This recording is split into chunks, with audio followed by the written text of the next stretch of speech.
রাসূল আকরাম সাল্লাল্লাহু আলাইহি ওয়াসাল্লাম বলেন, ইন্না লিল্লাহি মিআতু রাহমাহ আনজালা মিনহা রাহমাতান ওয়াহিদাতান বাইনাল জিন্নি ওয়াল ইনস ওয়াল বাহাইমি ওয়াল হাওয়া। নবীজি বলেন, আবু হুরায়রা রাদিয়াল্লাহু তাআলা আনহু থেকে বর্ণিত হাদিস, নবীজি বলেন, আল্লাহ তাআলার কাছে 100টা রহমত আছে। এই রহমতের অর্থ ধরবেন ভালোবাসা। 100টা কি আছে? রহমত আসছে রহিম শব্দ থেকে। আমি যাক শব্দিক ব্যাখ্যা আর যাব না, তাহলে আরেক ঝামেলা হয়ে যাবে। রহমত মানে আপনি ভালোবাসাই অর্থ নেন। আল্লাহ তাআলার কাছে 100 ভালোবাসা আছে, 100 রহমত আছে। কয়শো? আনজালা মিনহা রাহমাতান ওয়াহিদাতান বাইনাল জিন্নি ওয়াল ইনস ওয়াল বাহাইমি ওয়াল হাওয়াই। ওই 100 ভালোবাসা থেকে একটা ভালোবাসা, 100 রহমত থেকে একটা রহমত, অথবা 100 ভাগ দয়া রহমত ভালোবাসা থেকে 1 ভাগ দয়া মায়া রহমত আল্লাহ তাআলা গোটা সৃষ্টি কুলের মাঝে বন্টন করে দিয়েছেন। পৃথিবীর শুরু থেকে নিয়ে শেষ পর্যন্ত শুধু মানুষ না, যত মাখলুক ছিল, আছে, আসবে, সকলের মধ্যে আল্লাহ তাআলা 100 ভাগ থেকে কয় ভাগ বন্টন করে দিবেন? জোরে বলেন। ওই 1 ভাগ থেকে একটা অংশ আমার আপনার নবীকে আল্লাহ তাআলা দিয়েছেন। ওই 1 ভাগ থেকে গোটা দুনিয়ার সব মা বাবার মধ্যে দিয়েছেন। সেটা হোক মানুষ, সেটা হোক জিন, সেটা হোক জঙ্গলের হিংস্র প্রাণী। সকল হিংস্র প্রাণীর মধ্যেও সন্তানের জন্য মায়া আছে না নাই? আল্লাহ তাআলা সকলের মধ্যে দিয়েছেন। আমার আপনার নবীকেও ওই 1 ভাগ থেকে একটা অংশ আল্লাহ তাআলা দিয়েছে। নবীজি বলেন, আখরাল্লাহু লাহু 99 রহমা। বাকি 99 ভাগ ভালোবাসা, দয়া, মায়া, রহমত আল্লাহ তাআলা নিজের কাছে সংরক্ষণ করে রাখছে। কেন? 1 ভাগ দিছে গোটা সৃষ্টিকুলের মধ্যে, শুরু থেকে নিয়ে শেষ পর্যন্ত সকল প্রাণীর অন্তরে এই 1 ভাগের একটা অংশ গেছে। যেমন বিষধর সাপ, ওরও বাচ্চার জন্য মায়া আছে না নাই? ওই মায়াটুকু 1 ভাগের একটা অংশ। বাপ কত হিংস্র বলেন তো, তার বাচ্চার জন্য তার অন্তরের মধ্যে মায়া, মহব্বত, ভালোবাসা আছে না নাই? ওই 1 ভাগের থেকেই একটা অংশ। নবীজি বলেন, আল্লাহ তাআলা বাকি 99 ভাগ দয়া, মায়া, রহমত, ভালোবাসা নিজের কাছে রাখছেন। কেন? নবীজি বলেন, ইয়াগফিরু বিহি ইবাদাহু ইয়াউমাল কিয়ামা। বাকি 99 ভাগ দয়া, মায়া, রহমত, ভালোবাসা দিয়ে আল্লাহ তাআলা কিয়ামতের দিন তার গুনাহগার বান্দাদেরকে ক্ষমা করে দিবে। তাহলে আল্লাহ তাআলা আমাদের সবচেয়ে বেশি ভালোবাসে। এই জন্য আমাদেরও সবচাইতে বেশি ভালোবাসতে হবে কাকে? এই ভালোবাসা শুধু হুজুররা বাসবে আর মুরব্বীরা বাসবে, যুবকরা গিয়া যুবতীদের বাসবে, এরকম নাকি? তাহলে চিন্তা করে দেখেন, আমার আপনার অন্তরের মধ্যে ভালোবাসা আছে না? এই ভালোবাসা যদি আপনি অবৈধ জায়গায় ব্যয় করেন, আল্লাহর কসম এই ভালোবাসার খেয়ানত হবে।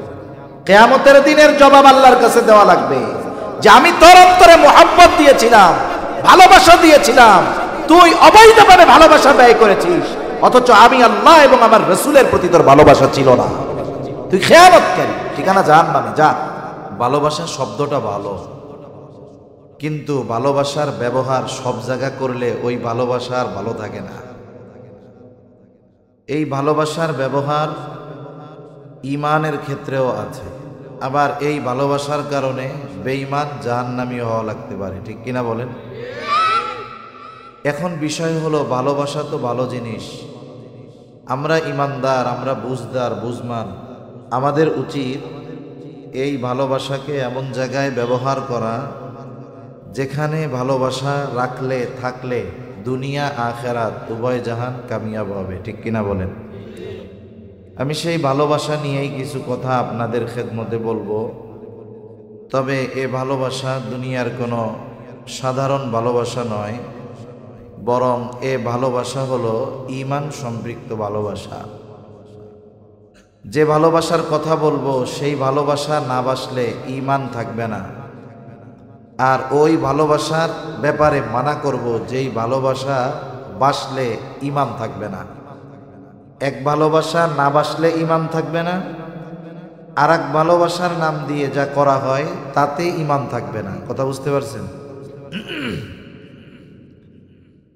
রাসূল আকরাম সাল্লাল্লাহু আলাইহি ওয়াসাল্লাম আমাদেরকে সেই ভালোবাসার খবর এবং আল্লাহ তাআলা কোরআনুল কারীমের মধ্যে আল্লাহ তাআলা আমাদেরকে সেই ভালোবাসার ব্যাপারে জানিয়ে দিয়েছেন। আমরা এখানে যারা আছি আশা করি আমরা সবাই মুমিন। মুমিন নয় এরকম কেউ আছেন? আমরা সবাই মুমিন না? এখন শুধু নামে মুমিন হলে হবে নাকি পরিপূর্ণ ঈমানের অধিকারী হওয়া লাগবে? মুমিন কে? যার ঈমান আছে সেই মুমিন। যেহেতু মুমিন হয়েছি, আধা মুমিন, অপূর্ণাঙ্গ মুমিন, প্রতিবন্ধী মুমিন না হয়ে পরিপূর্ণ মুমিন হওয়ার দরকার আছে না নাই?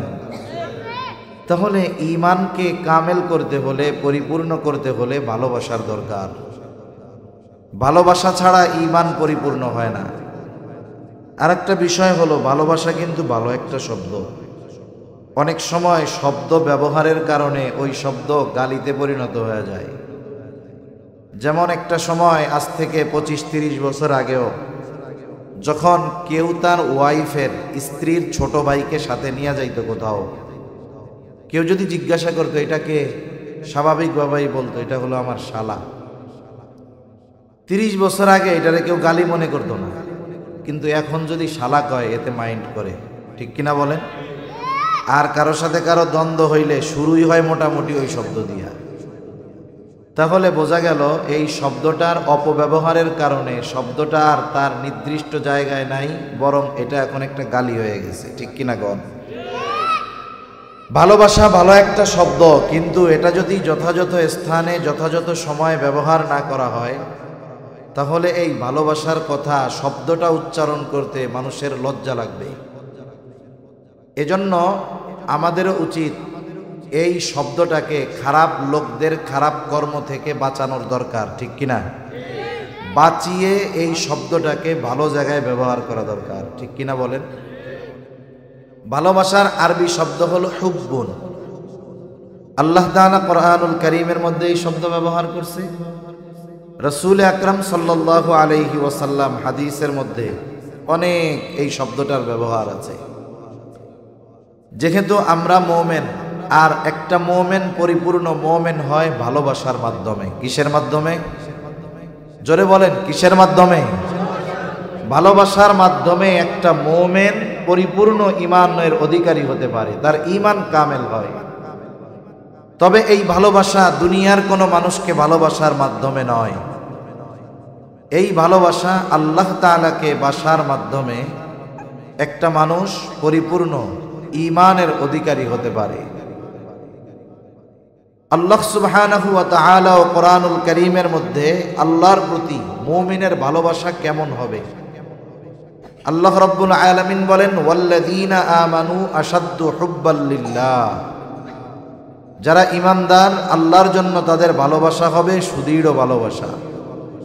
আল্লাহর জন্য তাদের ভালোবাসা হবে কি ভালোবাসা? সুদৃঢ় ভালোবাসা। শুধু দৃঢ় না, সুদৃঢ় ভালোবাসা।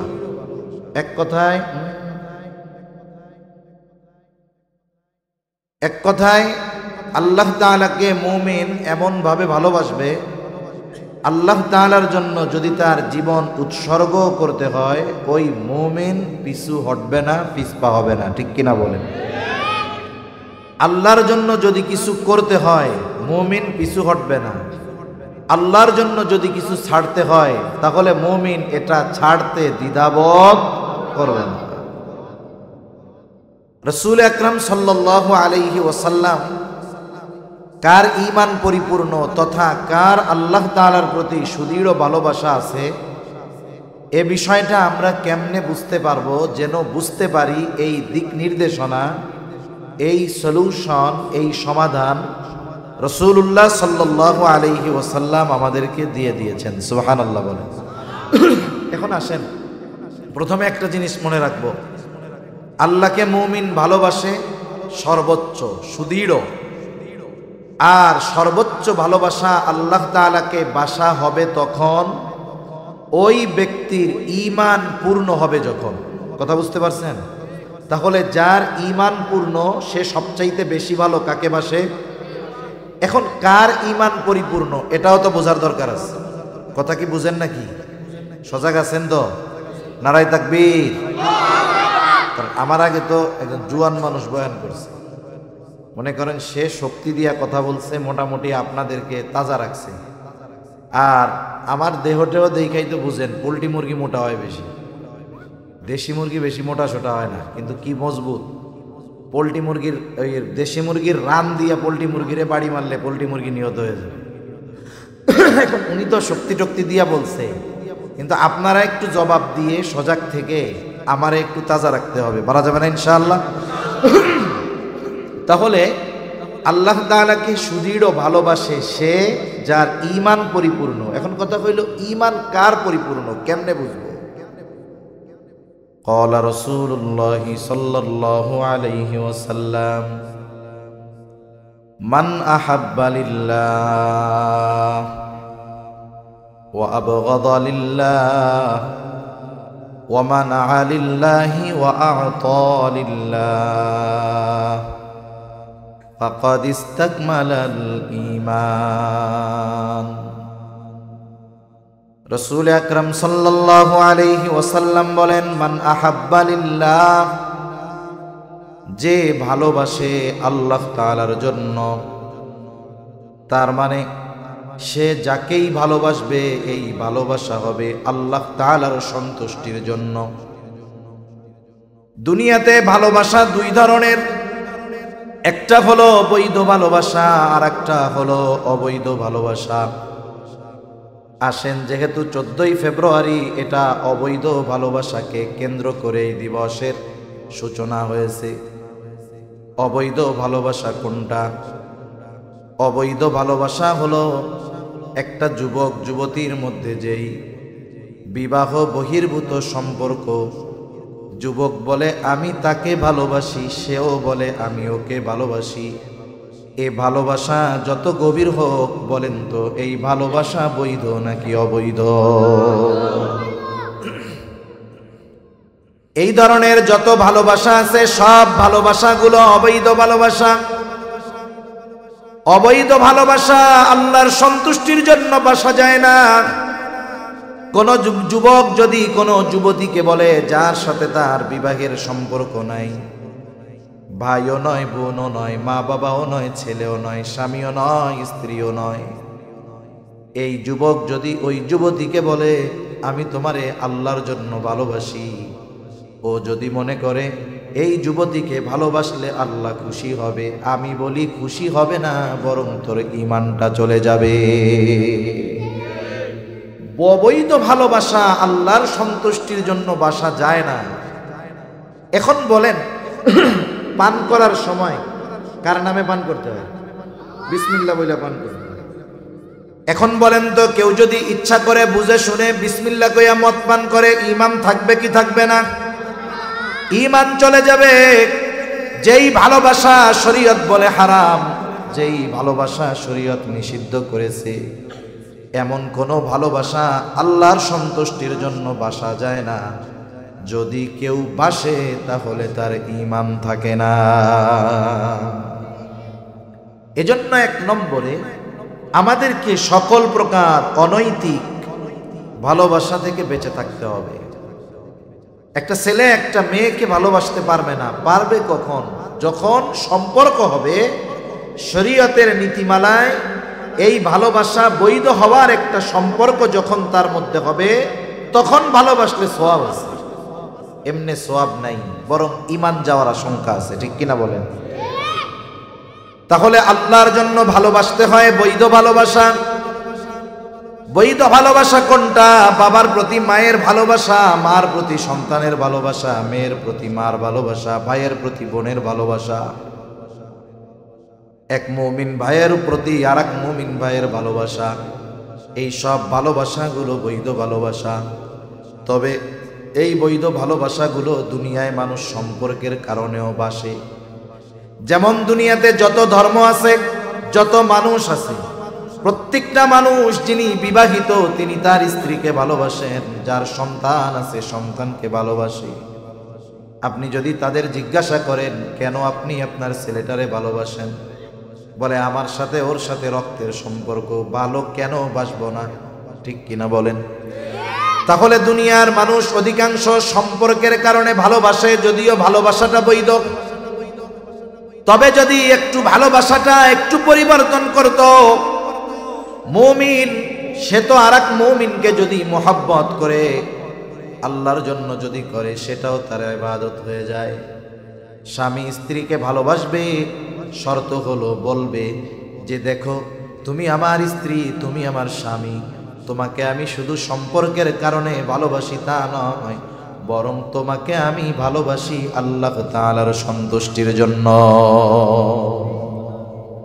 অনুরূপভাবে স্ত্রীও স্বামীকে বলবে তোমারে ভালোবাসি আমি আল্লাহর সন্তুষ্টির জন্য। দুনিয়াতে যদি পারিবারিক জীবনে এই ভালোবাসা, স্বামী স্ত্রীর ভালোবাসা শুধু সম্পর্কের কারণে নয়, যদি আল্লাহর জন্য তারা এই ভালোবাসা বাসত, তাহলে আমাদের সমাজে পারিবারিক কলহ, পারিবারিক দ্বন্দ্ব, বিবাহ বিচ্ছেদ আমাদের বাংলাদেশে প্রতি মিনিটে এক একটা ঘটে। এটা হলো কাগজে কলমে। কাগজে কলমে দৈনিক প্রতি মিনিটে এক একটা বিবাহ বিচ্ছেদ হয়। এটা তো হিসাবের কথা, কিন্তু হিসাববিহীন গ্রামের মানুষের খোঁজ খবর নেন। অনেকে আছে দৈনিক তার বউরে 2-4-10 বার না দিলে তার পেটের ভাত হজম হয় না, মানে তালাক না দিলে। এদের হিসাব বাদ। হিসাবে হলো দৈনিক এক একটা সংসার ভাঙতেছে প্রতি মিনিটে। সংসার কেন ভাঙে বলেন তো? ভালোবাসা থাকলে নাকি গেলে? খোঁজ নিয়ে দেখেন, এই দুইজন স্বামী স্ত্রী, এদের মধ্যে ঠিক ভালোবাসা ছিল না, কিন্তু এরা যদি আল্লাহর জন্য পরস্পর পরস্পরকে ভালোবাসতো, ইবাদত হতো, দেখা যাবে 2 দিন দুইজন দুই দিকে। স্বামী অফিসে গিয়া আরেকটা অবৈধ ভালোবাসার সাথে জড়ায় গেছে, স্বামীর থেকে যখন স্ত্রী দূরে, সেও হয়তো আরেকটা অবৈধ ভালোবাসায় জড়ায় গেছে। যখন হারাম ঢুকে গেছে দুই দিক দিয়া, দুধ যত ভালো খাবার হোক না কেন, দুধের মধ্যে যদি গরুর প্রস্রাব পড়ে যায়, ওই দুধ আর ভালো থাকে না। এই সম্পর্কটা পবিত্র এক সম্পর্ক, ভালোবাসার এক সম্পর্ক। এটা আল্লাহর জন্য যদি হইতো, তাহলে দুইজন চিন্তা করতো আমাকে সে আল্লাহর জন্য ভালোবাসে, আমিও তাকে আল্লাহর জন্য ভালোবাসি। সেহেতু এমন কিছু করা যাবে না যাতে আল্লাহ বেজার হয়। সে নিজেকে গুনার থেকে বাঁচায় রাখতো, স্বামীও বাঁচায় রাখতো, স্ত্রীও বাঁচায় রাখতো নিজেকে। তখন দুইজনের এই মোহাব্বতের সম্পর্ক দৃঢ় থাকতো। ঠিক কিনা বলেন? এজন্য আমরা আমাদের আত্মীয় স্বজন সকলকে আল্লাহর জন্য ভালোবাসবো। সম্পর্কের ভালোবাসা সব ধর্মের মানুষ বাসে, কিন্তু আল্লাহর জন্য ভালোবাসা মুমিন একে অপরকে বাসে। তখন কি হয়? এই ভালোবাসাটা শুধু শান্তির কারণ হয় না, আল্লাহর জন্য এই ভালোবাসা পরস্পরের মধ্যে থাকার কারণে ওই ভালোবাসাটাও তার আমলনামায় ইবাদত বলে গণ্য হয়ে যায়। তাহলে এখন থেকে যারা বিবাহিত, স্ত্রীকে বলবে আই লাভ ইউ, ভালোবাসি। এ শব্দটার প্রয়োগ বৈধ জায়গায় বেশি বেশি করতে হবে। না করার কারণে অবৈধ জায়গায় বেশি প্রয়োগ হইতেছে। এজন্য আজকের থেকে যাদের ওয়াইফ আছে বিবাহিত, বুড়া হোক আর বুড়া হোক, এটা একবারে বৃদ্ধ হইল মুরব্বী যায় বলবেন আমি তোমাকে ভালোবাসি। ইংরেজিতেও বলবেন আই লাভ ইউ। ভালোবাসি কেন? বলে আল্লাহর সন্তুষ্টির জন্য ভালোবাসি।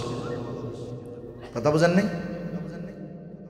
ভাই ভাইকে ভালোবাসবে, ভাই বোনকে ভালোবাসবে আল্লাহর জন্য, বাবা সন্তানকে ভালোবাসবে, মেয়ে মাকে ভালোবাসবে আল্লাহর জন্য। তাহলে বলেন আমাদের দুনিয়ার সকল বৈধ ভালোবাসা হবে কার জন্য? জোরে বলেন। আল্লাহর নবী সেই কথাই বলেন, মান আহাব্বা লিল্লাহ, যে বৈধ ভালোবাসা বাসে আল্লাহ তাআলার জন্য। 2 নাম্বার, ওয়া আবগাদা লিল্লাহ, যে বিরোধিতা করে, দুশ্মনী করে, সম্পর্ক ছিন্ন করে আল্লাহর জন্য। মনে রাখবেন, আপনি যদি আপনার সন্তানকে আল্লাহর জন্য ভালোবাসেন, ওই আল্লাহর জন্যই আপনি সন্তানের বিরুদ্ধে যেতে পারবেন। যদি শুধু সম্পর্কের কারণে আপনি একজনকে ভালোবাসেন, যদি কখনো আল্লাহর জন্য তার বিরোধিতা করতে হয়, সেটা আপনি তখন পারবেন না। যদি ভালোবাসার মূলটা হয় আল্লাহর জন্য, তাহলে আল্লাহর জন্য আপনি তাকে দুশমন বানাতে পারবেন। হতে পারে না বাবা ছেলের মধ্যে শত্রুতা, দুশ্মনী হতে পারে কি পারে না? মনে করেন সন্তানকে আপনি ভালোবাসতেন, এখন এই সন্তান ইসলাম বিদ্বেষী হয়ে গেছে, এই সন্তান এখন নাস্তিক হয়ে গেছে, এই সন্তান এখন ইসলামের বিরুদ্ধের এক বড় শক্তি, ওর প্রতি আর ভালোবাসা রাখা যাবে? আপনি আগে যেমন আল্লাহর জন্য তাকে ভালোবাসতেন, ও যখন আল্লাহর বিরোধী, রাসূলের বিরোধী, ওর বিরুদ্ধে আপনার শত্রুতা হবে, তবে সেটাও হবে আল্লাহর জন্য। এই জন্য যাকে আল্লাহর জন্য ভালোবাসা যায়, যেই সম্পর্কটা আল্লাহর জন্য গড়া যায়, ওই সম্পর্কটা আল্লাহর জন্য ভাঙাও যায়। এটা ভালোবাসার মূলনীতি হবে যে আমাদের ভালোবাসা হবে আল্লাহ তাআলার জন্য। তাহলে ভালোবাসাও যাবে, তাহলে ওই ভালোবাসা ত্যাগ করাও যাবে। সাহাবায়ে কেরাম এই দৃশ্যটা আমাদের সামনে দেখায় গেছেন। তাদের অন্তরে সর্বদা আল্লাহর মুহাব্বত সবচাইতে সুদৃঢ় ছিল, এরপরে নবীজির মুহাব্বত তাদের অন্তরের মধ্যে সর্বোচ্চ ছিল। এই জন্য তারা আল্লাহর মুহাব্বতে আল্লাহর জন্য বাবার বিরোধিতা করতেও পিছপা হয় নাই, আল্লাহর মুহাব্বতে বাবার বিরুদ্ধে অস্ত্র ধারণ করতেও তারা পিছপা হয় নাই। ইতিহাসের অন্যতম একটি ঘটনা হলো বদরের যুদ্ধের ঘটনা। বদরের যুদ্ধ সংগঠিত হয়েছে ২য় হিজরিতে, ১৭ই রমাদান। বদরের যুদ্ধের প্রেক্ষাপট হলো মুসলমানেরা কাফেরদের সাথে ব্যাপক আকারে যুদ্ধ করার জন্য প্রস্তুত ছিল না, প্রস্তুতিও ছিল না। মূলত উদ্দেশ্য ছিল আবু সুফিয়ানের বাণিজ্য কাফেলার উপরে ঝাটিকা আক্রমণ করা, গেরিলা হামলা করা। আবু সুফিয়ান যখন বুঝতে পারছে কাফেলাওয়া নিরাপদ, খবর পাঠায় দিছে মক্কায় যে আমাদের বাণিজ্যিক কাফেলা বিপদের সম্মুখীন হতে পারে, আমাদের সাহায্যের জন্য তোমরা আগায় আসো, মুসলমানদের দ্বারা আমরা আক্রান্ত হতে পারি। আবু জেহেল খবর পেয়ে তৎকালীন সময়ের সর্বাধুনিক সমরাস্ত্রে সুসজ্জিত হয়ে ১,০০০ সশস্ত্র কাফের রওনা হয়ে গেছে। ইতিমধ্যে আবু সুফিয়ান নিরাপদ এলাকায় পৌঁছায় গেল। আবার খবর পাঠায় দিছে আবু জেহেল আমাদের কাফেলা নিরাপদ এলাকায় চলে আসছে, আর সাহায্যের কোনো দরকার নাই। আবু জেহেল চিন্তা করে এত সৈন্য সামন্ত নিয়ে প্রস্তুতি নিয়ে আসলাম, ফিরে যাবো কেন? মুসলমানদের সাথে যুদ্ধটা লাগায় দেই, যেহেতু ওরাও পরিপূর্ণ প্রস্তুত নাই। এই অবস্থায় যদি ওদের উপরে আমরা হামলা করতে পারি, তাহলে এই দুনিয়া থেকে ইসলাম এবং মুসলমানদের মূলোৎপাটন করে দেওয়া যাবে। এই জন্য আবু সুফিয়ানের খবর যাওয়ার পরেও অহংকার কইরা ও আর পিছু যায় নাই, ফেরত যায় নাই, আক্রমণ করতে চলে আসছে। এইবার দুই দল অবস্থান করছে বদরে। আবু সুফিয়ানের ১,০০০ সশস্ত্র কাফের, মুসলমানের সংখ্যা কত? বদর তো মদিনা থেকে ৭০ মাইল দূরে। এখনকার জামানা আর ওই জামানা তো এক না, ফুস করে এত ফোন দেওয়া যায় না, চাইতে হবে একজন খবর দিবে, প্রস্তুতি নিয়ে লোকজন আসবে, সেই সময় সেই অবস্থা কোনোটাই নাই। রাসূল আকরাম সাল্লাল্লাহু আলাইহি ওয়াসাল্লাম চিন্তিত হয়ে গেছেন কি করা যায়। মুসলমানরা ওই প্রস্তুতি নিয়ে আসে নাই। নবীজি মুহাজির আর আনসার সাহাবীদেরকে নিয়ে পরামর্শে বসলেন কি করা যায়। প্রথমে পরামর্শ চাইলেন মুহাজিরদের কাছে। মুহাজিরদের জবাবের সারমর্ম হলো, ইয়া রাসূলুল্লাহ, আমরা আপনার সাথে এসেছি ঈমানের জন্য, ঘর ছেড়েছি, বাড়ি ছেড়েছি। ঈমানের জন্য যদি যুদ্ধ করতে হয়, জিহাদ করতে হয়, জীবন দিতে হয়, আমরা আপনার নির্দেশ মানতে প্রস্তুত। মুহাজিরদের থেকে সম্মতি পাওয়া গেল, কিন্তু সংখ্যায় বেশি ছিল মদিনার সাহাবারা, আনসাররা। নবীজি আনসারদের কাছে যখন এই যুদ্ধের পরামর্শ চাইলেন কি করা যায়, মুহাজিরদের আনসারদের মধ্য থেকে একজন দাঁড়ায় গেছে। সাদ বিন মুআজ রাদিয়াল্লাহু তাআলা আনহু দাঁড়ায় বলে, ইয়া রাসূলুল্লাহ, আপনি আমাদের পরামর্শ চান, মত চান যে আমরা কি বলতে চাই।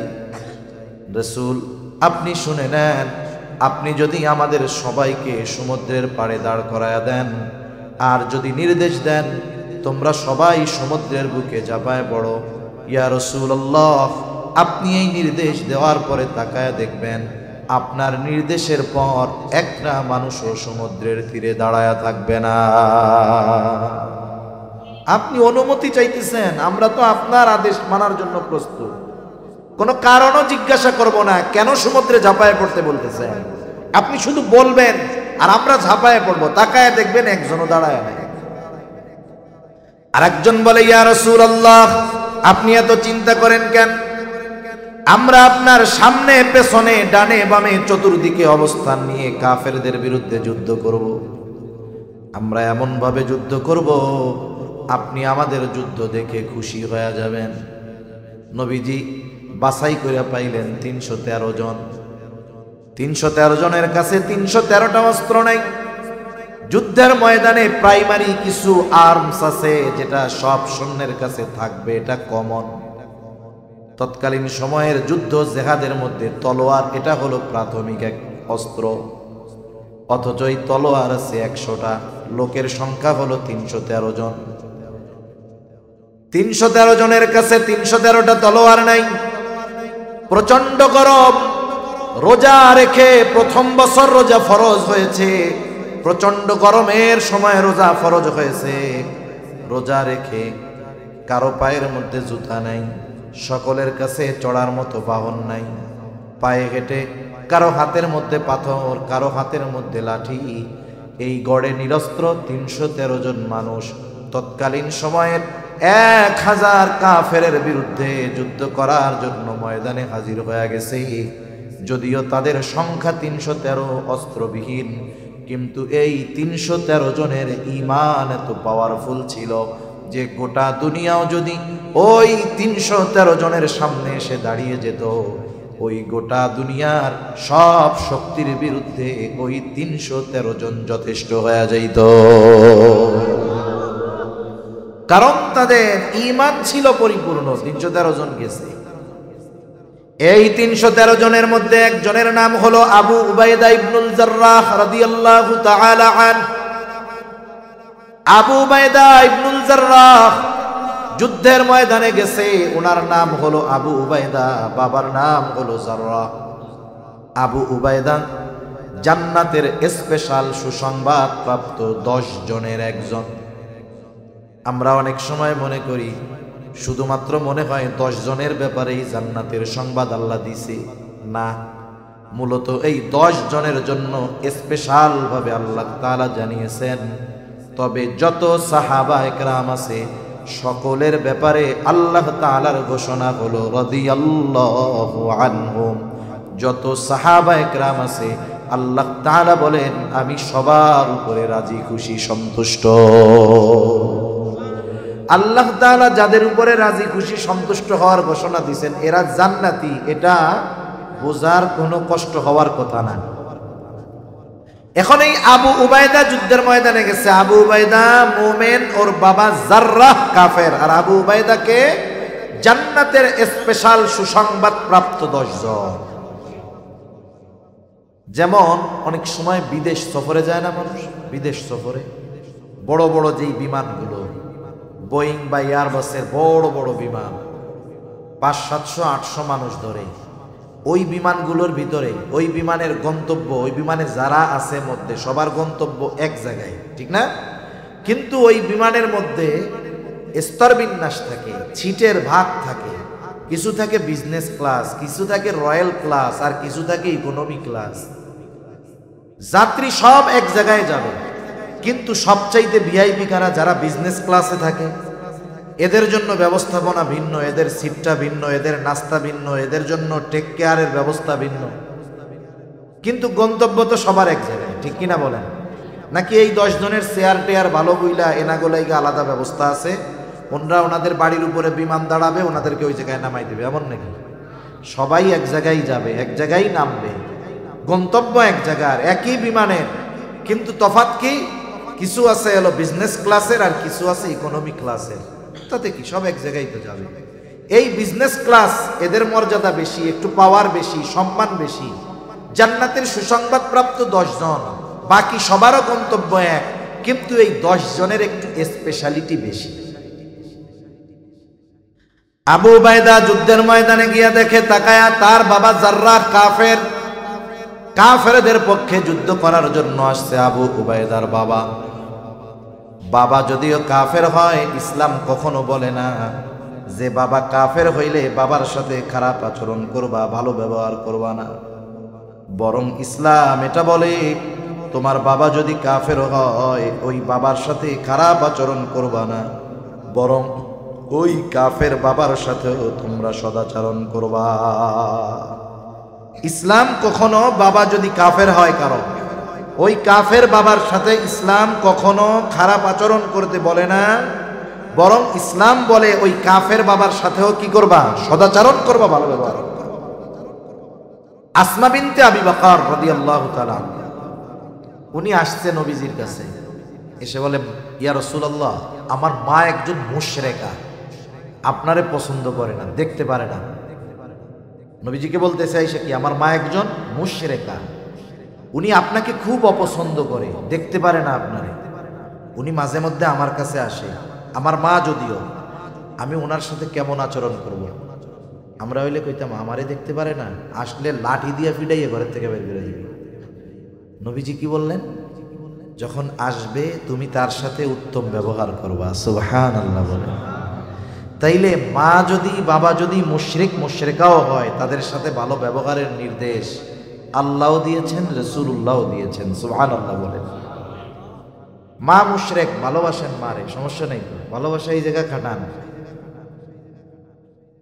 আল্লাহ রাব্বুল আলামিন মা বাবা মুশরিক হলে যে ভালোবাসা যাবে না এমনটা বলেন নাই। রাসূলুল্লাহ সাল্লাল্লাহু আলাইহি ওয়াসাল্লামের নির্দেশনার মাধ্যমে জানা যায় মা বাবা যদি মুশরিক হয় ভালোবাসতে কোনো অসুবিধা নাই। আবার আল্লাহ তাআলা কোরআনুল কারীমের মধ্যে জানায়া দেন মা বাবা যদি মুশরিক হয় ওই মা বাবার সাথে খারাপ আচরণ করার সুযোগ সন্তানের না। তাআলা সবচাইতে বেশি বেজার হন বান্দা যখন শিরিক করে। কি করে বলেন? ঘুমাইতেছেন নাকি? তাকবীর দেন, নারায়ে তাকবীর। জবাবটাও এরকম একটু জোরে দিয়েন, তাহলে বুঝবো না দাজা আছেন।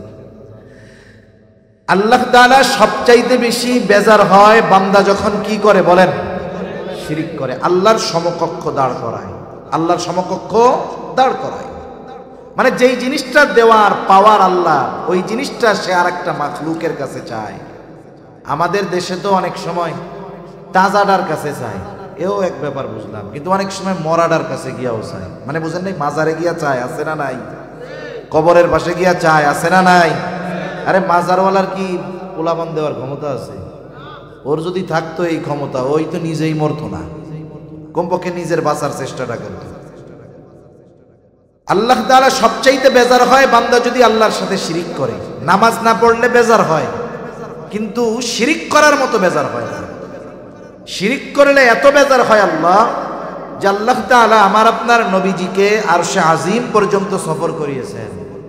ওখানে গিয়ে এই ঘোষণা, এই খবর আমাদের জানিয়ে দিয়েছেন যে হাবিব, আপনার উম্মত যদি শিরিক থেকে বেঁচে থাকে, তার দ্বারা যদি অন্য কোনো পাপ সংগঠিত হয়ে যায়, শিরিক থেকে যদি বাঁচে, মাপ চাইলেই আমি আল্লাহ অন্যগুলা মাফ করে দিব। সুবহানাল্লাহ বলেন। বরং আল্লাহ তাআলা তো এমনটা বলেন, আমি চাইলেই মাফ করে দিব যদি শিরিক না করে। বান্দা গুনাহ করছে, মাপ চায় নাই, কিন্তু সে কখনো শিরিক করে নাই। আল্লাহ তাআলা আল্লাহর কাছে মাপ চাওয়া ছাড়া, ওই নামাজ পড়ে নাই ওই গুনাহ মাফ করে দিতে পারে, রোজা রাখে নাই ওই গুনাহ আল্লাহ চাইলে মাফ করে দিতে পারে, তার ক্ষমা চাওয়া লাগবে না। কিন্তু যদি শিরিক করে, মাফ না চাওয়া পর্যন্ত, তাওবা না করা পর্যন্ত আল্লাহ ক্ষমা করবে না। এত বেজার হয় আল্লাহ শিরিক করলে। আল্লাহ তাআলা বলেন ইন্নাশ শিরকা লাযুলমুন আযীম, শিরিক হলো মহাজুলুম, মহা অন্যায়।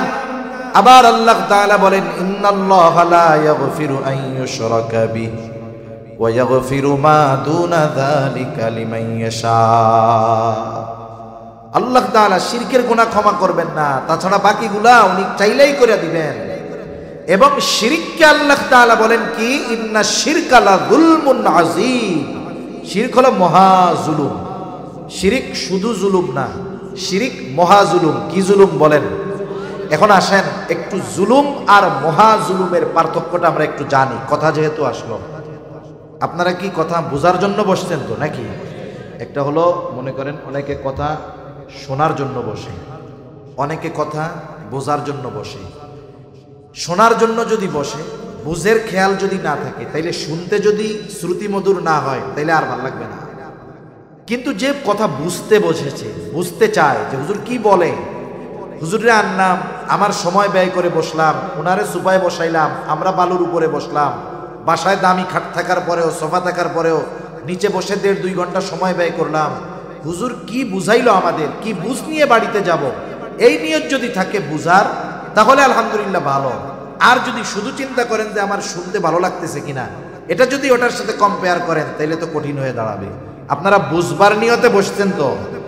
এখন আসেন, শুধু জুলুম আর মহাজুলুম, আল্লাহ বলছেন শিরিক মহাজুলুম। কেন জুলুম কিভাবে হয়? জুলুম হয় হলো সবল কর্তৃক দুর্বলের উপরে যেটা করা হয় অন্যায়, ওটাকে বলে জুলুম। যার সবল পাওয়ার আছে, ক্ষমতা আছে, আর একজন পাওয়ার নাই, ক্ষমতা নাই, দুর্বল, ওর উপরে যদি কোনো অন্যায় করা হয়, অবিচার করা হয়, এটাকে বলে কি বলেন? যেটা সবল কর্তৃক দুর্বলের প্রতি করা হয়। আর মহাজুলুম কোনটা? যেটা দুর্বল কর্তৃক সবলের উপরে করা হয়। আমরা দুর্বল, আমরা কি বলেন না, দুর্বল। কত দুর্বল? আল্লাহ বলেন অখুলিকাল ইনসানু দাঈফা। আল্লাহই বলেন আমি মানুষকে অতি দুর্বল করে সৃষ্টি করেছি। এখন শিরিক করা এটা অন্যায়। শিরিক কি বলেন? অন্যায় না? সবল যদি দুর্বলের প্রতি অন্যায় করে, এটা কি হয় বলেন? জুলুম। যেহেতু শিরিক করা অন্যায়, তাহলে শিরিক করি কার ব্যাপারে? আল্লাহর ব্যাপারে। আমরা দুর্বল, দুর্বল কর্তৃক সবলের ব্যাপারে যদি অন্যায় করা হয়, ওটা ছোট জুলুম না, ওটা মহা জুলুম। এজন্য আল্লাহ তাআলা শিরিকের ব্যাপারে বলছেন শিরিক হলো মহা জুলুম। তোমরা দুর্বল হইয়া আমার উপরে অবিচার করো, অন্যায় করো। সেজন্য শিরিককে আল্লাহ কি বলেছেন? শুধু জুলুম না, মহা জুলুম। আশা করি এতটুকুতে বুঝতে পারছেন তো।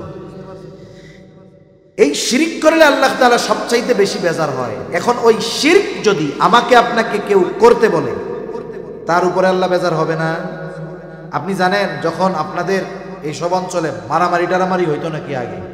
যেমন দুইটা দল থাকে না, গ্রামে দল থাকে, বিভিন্ন এলাকায় দুইটা গ্রুপ থাকে, দুই গ্রুপের দুইজন লিডার থাকে, দুই লিডার ঢাকায় থাকে আলিশান বাড়ি বাসায়।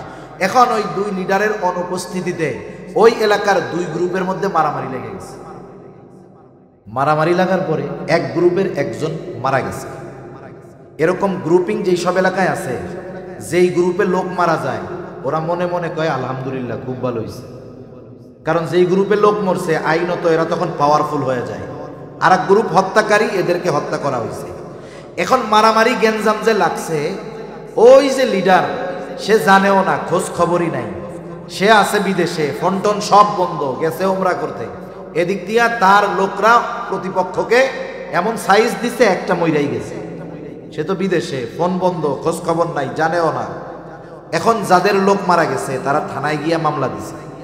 আমারে বলেন তো 1 নম্বর আসামি কে হবে? বেজাল গোজাল মনে হয় হেমায়েতপুরীর লোকজন বোঝে না, অথচ লিডার কি জানে কিছু?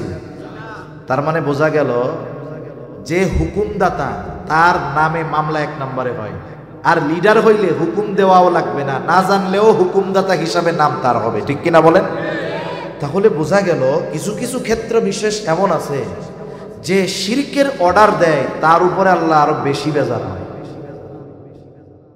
আল্লাহ রাব্বুল আলামিন সেই কথাই বলেন যে কথাটা বলার জন্য এত কথা কইলাম। মা বাবা যদি সন্তানকে শিরিক করার জন্য আদেশ দেয়, যেই সন্তান ঈমান আছে, মা বাবা যদি শিরিক করার জন্য আদেশ দেয়, বলেন তো মা বাবার উপরে মেজাজ গরম হবে কি হবে না? কারণ প্রত্যেকটা মুমিন মা বাবার চাইতেও আল্লাহ তাআলাকে বেশি ভালোবাসে। এখন কথা হইল, মা বাবা যদি আমাকে আপনাকে শিরিক করার আদেশ দেয়, আল্লাহ তাআলার পক্ষ থেকে নির্দেশনা কি? আল্লাহ তাআলা কোরআনুল কারীমের সূরা লুকমানের মধ্যে বলেন, ওয়া ইন জাহাদাকা আলা আন তুশরিকা বিমা লাইসা লাকা বিহি ইলম ফালা তুতি'হুমা ওয়া সাহিবহুমা ফিদ দুনিয়া মা'রুফা। আল্লাহ রাব্বুল আলামিন বলেন, তোমার মা বাবা যদি তাদের অজ্ঞতার কারণে আমি আল্লাহর সাথে শিরিক করার জন্য তোমাদেরকে জোর জবরদস্তি করে চাপ দেয়, কি করবা? আল্লাহ তাআলা এক নম্বর নির্দেশনা দেন, ফালা তুতিউহুমা, মা বাবার ওই আদেশের আনুগত্য তুমি করবা না। তবে খবরদার, মা বাবা আদেশ দিয়েছে, আদেশ মানবা না, ঠিক আছে, কিন্তু এই ধরনের আদেশ দেওয়ার কারণে মা বাবার উপরে চড়াও হবা না।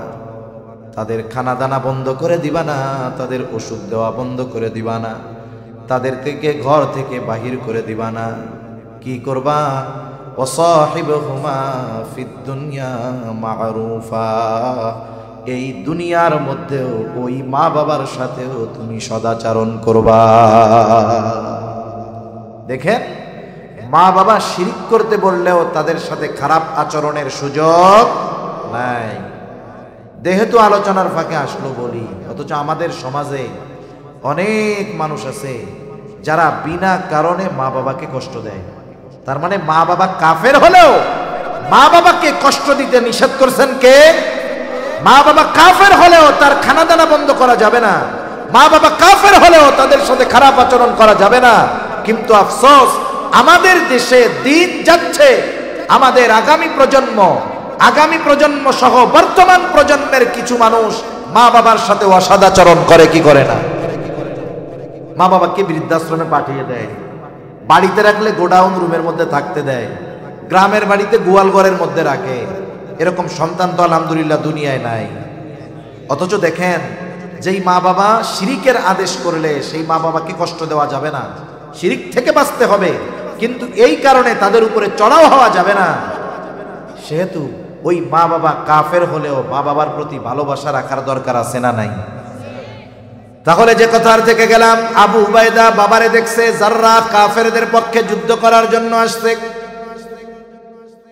বাবাকে দেখার পর আবু উবাইদার অন্তরে ভালোবাসা মহব্বত জাগ্রত হয়ে গেছে। এটা স্বাভাবিক, এটা অন্যায়ের কোনো কিছু নয়। আবু উবাইদা বাবার প্রতি মহব্বত জাগ্রত হয়ে গেছে, চিন্তা করলো যুদ্ধের ময়দানে যুদ্ধ করব, কিন্তু বাবার সম্মুখীন হব না। আবু উবাইদা একদিকে যুদ্ধ করে, বাবা আরেক দিকে যুদ্ধ করে। আবু উবাইদা বাবার থেকে সরে সরে থাকে, বাবার মুখোমুখি হয় না, বাবার থেকে সরে সরে থাকে। ওই দিক দিয়া যাররা চিন্তা করতেছে আজকেই মুহাম্মদকে দুনিয়া থেকে চিরতরে বিদায় করে দিব, এই চিন্তা করতেছে যারা। আবু উবাইদা খেয়াল করে যে তার বাবার অবস্থাটা কি। একবার দেখে নবীজির দিকে আক্রমণ করার জন্য যায়, কৌশলে বাবাকে ওই দিক থেকে এসে ফিরাইয়া দিল। আবার নজর রাখতেছে, দেখে আবার তার বাবা নবীজির দিকে আক্রমণ করার জন্য যায়, আবার বাবাকে ফিরাইয়া দিছে। আবার সে যুদ্ধ করতেছে, এবার খেয়াল করে দেখে বাবা আবার আক্রমণ করার জন্য গেছে। দুই ধরনের বর্ণনা পাওয়া যায়। একটা হলো এইবার আর আবু উবাইদা তার বাবাকে ঠেকানোর চেষ্টা করে নাই, বরং বাবার এই আচরণটা তার পছন্দ হয় নাই। কারণ আবু উবাইদার অন্তর ঈমানে ভরপুর, আল্লাহর মহব্বত, নবীর মহব্বত দিয়ে ভরপুর। নবীজির সাথে এমন বেয়াদবি আবু উবাইদা পছন্দ করে নাই। এইবার গিয়া একটা কোপ দিয়া বাবাকে দেহ থেকে বাবার মাথাটাকে সে আলাদা করে দিয়েছে। আরেক বর্ণনায় আসছে আবু উবাইদা সরে সরে থাকে, যুদ্ধ করতে চায় না বাবার সাথে। কিন্তু আল্লাহ তাআলা চায়, ও আবু উবাইদা, আমি আল্লাহ তোমার মনের অবস্থা জানি, তোমার বাবার প্রতি মহব্বত ভালোবাসা, কিন্তু আল্লাহ তাআলা পরীক্ষা করতে চায় এই মহব্বত বাবার প্রতি বেশি নাকি আল্লাহর প্রতি বেশি। আল্লাহ তাআলা এবার বাপ বেটারে মুখোমুখি বানায় দিলেন। বাবা মুমিন, বাবা কাফের, সন্তান মুমিন, বাপ বেটা মুখোমুখি হয়ে গেছে। আবু উবাইদার সামনে যখন দেখে বাবা, আবু উবাইদার হাতের উঁচু তলোয়ারটা নিচু হয়ে গেছে। কেন নিচু হইছে? বলেন বাবার মহব্বতে। বলেন কার মহব্বতে? উঁচু তরবারি নিচে হইছে কার মহব্বতে? এইবার আবু উবাইদা তলোয়ার নিচে নামায় দিছে যেহেতু বাবা, কিন্তু আবু উবাইদা মুমিন, তার পিতা যাররা কাফের। কাফেরের অন্তরের অবস্থা আর মুমিনের অন্তরের অবস্থা কখনো এক হতে পারে না। মুমিনের অন্তর ঈমানের আলোয় ভরপুর, মুমিনের অন্তর বিশ্বাস দ্বারা ভরপুর। কাফেরের অন্তর কুফরির অন্ধকারে ভরপুর, পাপাচারে ভরপুর, অবিশ্বাসে ভরপুর। আবু উবাইদার বাবা যারা চিন্তা করছে, হায় রে, যতই হোক পুলা আমার, এইটা তো ধর্মত্যাগী, এর দিয়া বিশ্বাস নাই। আবু উবাইদা কিন্তু উঁচু তরবারি নিচু করে ফেলছে, কিন্তু পিতা কাফের যারা বাবা সন্তানের উপরে এবার যখন তরবারি পরিচালনা করতে গেছে আবু উবাইদাকে হত্যা করে ফেলবে। এইবার আবু উবাইদার অন্তরে বাবার মহব্বত নিচে পড়ে গেছে, আল্লাহর মহব্বত জয়ী হয়ে গেছে। তাহলে আবু উবাইদা তরবারি নিচু করছে বাবার মহব্বতে। কার মহব্বতে? এইবার বাবা যখন এই মহব্বতের মর্যাদা দিতে পারে নাই, আবু উবাইদার তরবারিও বাবার বিরুদ্ধে উঁচু হয়ে গেছে। এবার বলেন, তরবারি উঁচু হইছে কার মহব্বতে? জোরে বলেন। এবার বাপ বেটার মধ্যে লড়াই শুরু হয়ে গেছে। লড়াইয়ের এক পর্যায়ে আবু উবাইদা নিজের হাতে নিজের বাবাকে দুনিয়া থেকে বিদায় করে দিয়েছে। বদরের যুদ্ধ শেষ হয়ে গেল। কাফেররা বলা বলি করতেছে, দেখ মুহাম্মদ কি পালে এইগুলা, বাপরেও ছাড় দেয় না, পোলায় বাপরে হত্যা করে ফেলছে। নবীজিও চুপ করে আছে, কি ঘটনা ঘইটা গেল, উনিও এটা চিন্তা করে নাই কি ঘটনা ঘইটা গেল। কাফেররা ইহুদি নাসারারা বলা বলি করে, দেখ ছেলে বাপরে হত্যা করে ফেলছে। আমাদের দেশে এই ঘটনা একটা দুইটা নয়, খোঁজ নেন শত শত হাজার হাজার ঘটনা আছে। নেশার টাকার জন্য, মোটর সাইকেলের টাকার জন্য, অন্যান্য অনেক অপরাধ করার জন্য, সম্পদের জন্য সন্তান নিজের হাতে বাবাকে টুকরা টুকরা করে ফেলে, হত্যা করে ফেলে। বলেন তো এই রকম ঘটনা কম বেশি জানা আছে না নাই? আবু উবাইদা সম্পদের জন্য বাপরে হত্যা করছে, আবু উবাইদা টাকা পয়সার জন্য হত্যা করছে। আরে আবু উবাইদা কেন হত্যা করছে বাবাকে? দুনিয়ার কেউ না জানলেও জানে কে? আরো জোরে বলেন কে? আল্লাহর মোহাব্বতে আবু উবাইদা এই কাজ করছে, দুনিয়ার কোনো স্বার্থে করে নাই। নবীজি চুপ, আসমান থেকে কোনো ঘোষণা এখনো আসে না। কাফেররা কথা বলা বলি করে, টিটকারি মারে।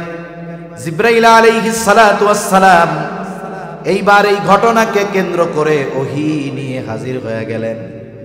আবু উবাইদা সহ ওই জায়গায় বদরের যুদ্ধে যারা এই রকম ঈমান দীপ্ত মোহাব্বতের পরিচয় দিয়েছে, তাদের ব্যাপারে আল্লাহ তাআলা ওহী নাজিল করে বলেন, লা তাজিদু কওমান ইউমিনুনা বিল্লাহি ওয়াল ইয়াউমিল আখির ইউআদ্দুনা মান হাদ্দাল্লাহা ওয়া রাসূলাহু ওয়ালাউ কানু আবাআহুম আও আবনাআহুম আও ইখওয়ানাহুম আও আশীরাতাহুম উলাইকা কাতাবা ফি কুলুবিহিমুল ঈমান। আল্লাহ রাব্বুল আলামিন নবীজিকে বলতেছে, আরে ওরা যে কথা বলে বলুক, শুনে নেন আপনি। লা তাজিদু কওমান ইউমিনুনা বিল্লাহ, যারা আল্লাহ তাআলাকে ভালো, আল্লাহ তাআলার প্রতি ঈমান রাখে, ইউমিনুনা বিল্লাহি ওয়াল ইয়াউমিল আখির, যেই কওম আল্লাহ এবং আখিরাতের প্রতি ঈমান রাখে, তাদেরকে আপনি এমন অবস্থায় পাবেন না। কেমন অবস্থায়? ইউআদ্দুনা মান হাদ্দাল্লাহা ওয়া রাসূলাহু, যে ওই সম্প্রদায় তথা ওই ঈমানদারেরা ওই সমস্ত মানুষদের সাথে ভালো সম্পর্ক রাখে, ওই সমস্ত মানুষদের প্রতি ভালোবাসা রাখে যারা আল্লাহ এবং তার রাসূলের প্রতি বিদ্বেষ পোষণ করে। তার মানে প্রকৃত মুমিন যারা, এরা আল্লাহ এবং রাসূলের প্রতি বিদ্বেষ পোষণকারীদেরকে কখনো পছন্দ করে না। আল্লাহ বলতেছে ওই লোকগুলোর ব্যাপারে যারা বদরের ময়দানে একজন সন্তানকে মেরে দিছে, একজন ভাইরে আর একজন বাপরে সাইজ করে দিছে। এখন এই ঘটনা ঘটছে, এক যুদ্ধে একজন বাপরে মারছে, আর একজন ছেলেরে মারছে, আর একজন ভাইরে মারছে, আর একজন আশেপাশের প্রতিবেশীরে সাইজ করে দিছে। এখন ওরা বলা বলি করতেছে না যে এরা কেমন কম, দেখছস বাপরেও সাইজ করে দিছে, ভাইরেও দিছে, তারপরে ছেলেরেও দিছে, ছেলেরেও ছাড় দেয় নাই, এগুলো কেমন লোক। আল্লাহ তাদের ব্যাপারে বলতেছে, ওরা হলো এমন লোক, ওরা এমন ইমানদার যে আল্লাহ এবং রাসূলের প্রতি বিদ্বেষ পোষণকারী কাউকে ওরা পছন্দ করে। এখন এই মুমিনদের ওই অপছন্দকারী ব্যক্তিগুলো যদি তারা মুমিনদের বাবাও হয়, তার মানে প্রকৃত মুমিনের বাবা যদি আল্লাহ এবং রাসূলের প্রতি বিদ্বেষ পোষণকারী হয়, ওই বাপকেও মুমিন ছেড়ে দেয় না। ওয়ালাউ কানু আবাআহুম আও আবনাআহুম, সন্তানের প্রতি যত মায়া মোহাব্বত থাকুক না কেন, সন্তান যদি আল্লাহ এবং রাসূলের প্রতি বিদ্বেষ পোষণকারী হয়, ওরা ওই সন্তানকেও ছেড়ে দেয় না। সুবহানাল্লাহ বলেন। অথচ চিন্তা করে দেখেন, একটা বাবা তার জীবনের সব পরিশ্রম করে সন্তান কেন্দ্রিক, ঠিক কিনা বলেন? অথচ ঈমানদার সন্তান যদি বদ্দিন হয়, সন্তানকেও ছেড়ে দেয় না। আও ইখওয়ানাহুম, যদি তাদের ভাইও হয়, ওই মুমিনরা আল্লাহ এবং রাসূলের বিদ্বেষ পোষণকারী ওই ভাইকেও তারা ছেড়ে দেয় না। আও আশীরাতাহুম, আরে আশেপাশের আত্মীয় স্বজন যে হয় হোক, কাউকে ছেড়ে দেয় না। যেখানে বাপরে ছাড়ে না, সন্তানকে ছাড়ে না, আল্লাহ এবং রাসূলের বিষয়কে কেন্দ্র করে সেখানে তো আশেপাশে অন্য ব্যক্তিদের কথাই চলে না, ঠিক কিনা বলেন? আল্লাহ তাআলা এবার কি বলেন, এরা এত কঠোর কেন, দ্বীনের ব্যাপারে এত কঠোর কেন হতে পেরেছে যে বাপরেও ছাড়ে না? আল্লাহ তাআলা বলেন, এই কঠোরতার কারণ হলো উলাইকা কাতাবা ফি কুলুবিহিমুল ঈমান ওয়া আইয়াদাহুম বিরূহিম মিন। আল্লাহ তাআলা বলেন, উলাইকা কাতাবা ফি কুলুবিহিমুল ঈমান ওয়া আইয়াদাহুম বিরূহিম মিন, তাদের অন্তরকে ঈমান দ্বারা পরিপূর্ণ করে দেওয়া হয়েছে। তাদের অন্তরের মধ্যে আল্লাহ এবং রাসূলের মহব্বতকে সুদৃঢ়ভাবে বদ্ধমূল করে দেওয়া হয়েছে। সাথে সাথে আল্লাহ তাআলা বিশেষ শক্তি দ্বারা তাদের হাতকে শক্তিশালী করেছে। আল্লাহ তাআলা এবার তাদের আরেকটু প্রশংসা করে বলেন, আপনি জানেন এরা এই কাজ করার কারণে কি প্রতিদান পাবে? কাফেররা বলে কি খারাপ কাজ করলো, আর আল্লাহ বলেন শুনে নেন, এদেরকে আমি অন্তরের মধ্যে স্পেশাল ভাবে ঈমানি শক্তি দিয়েছি।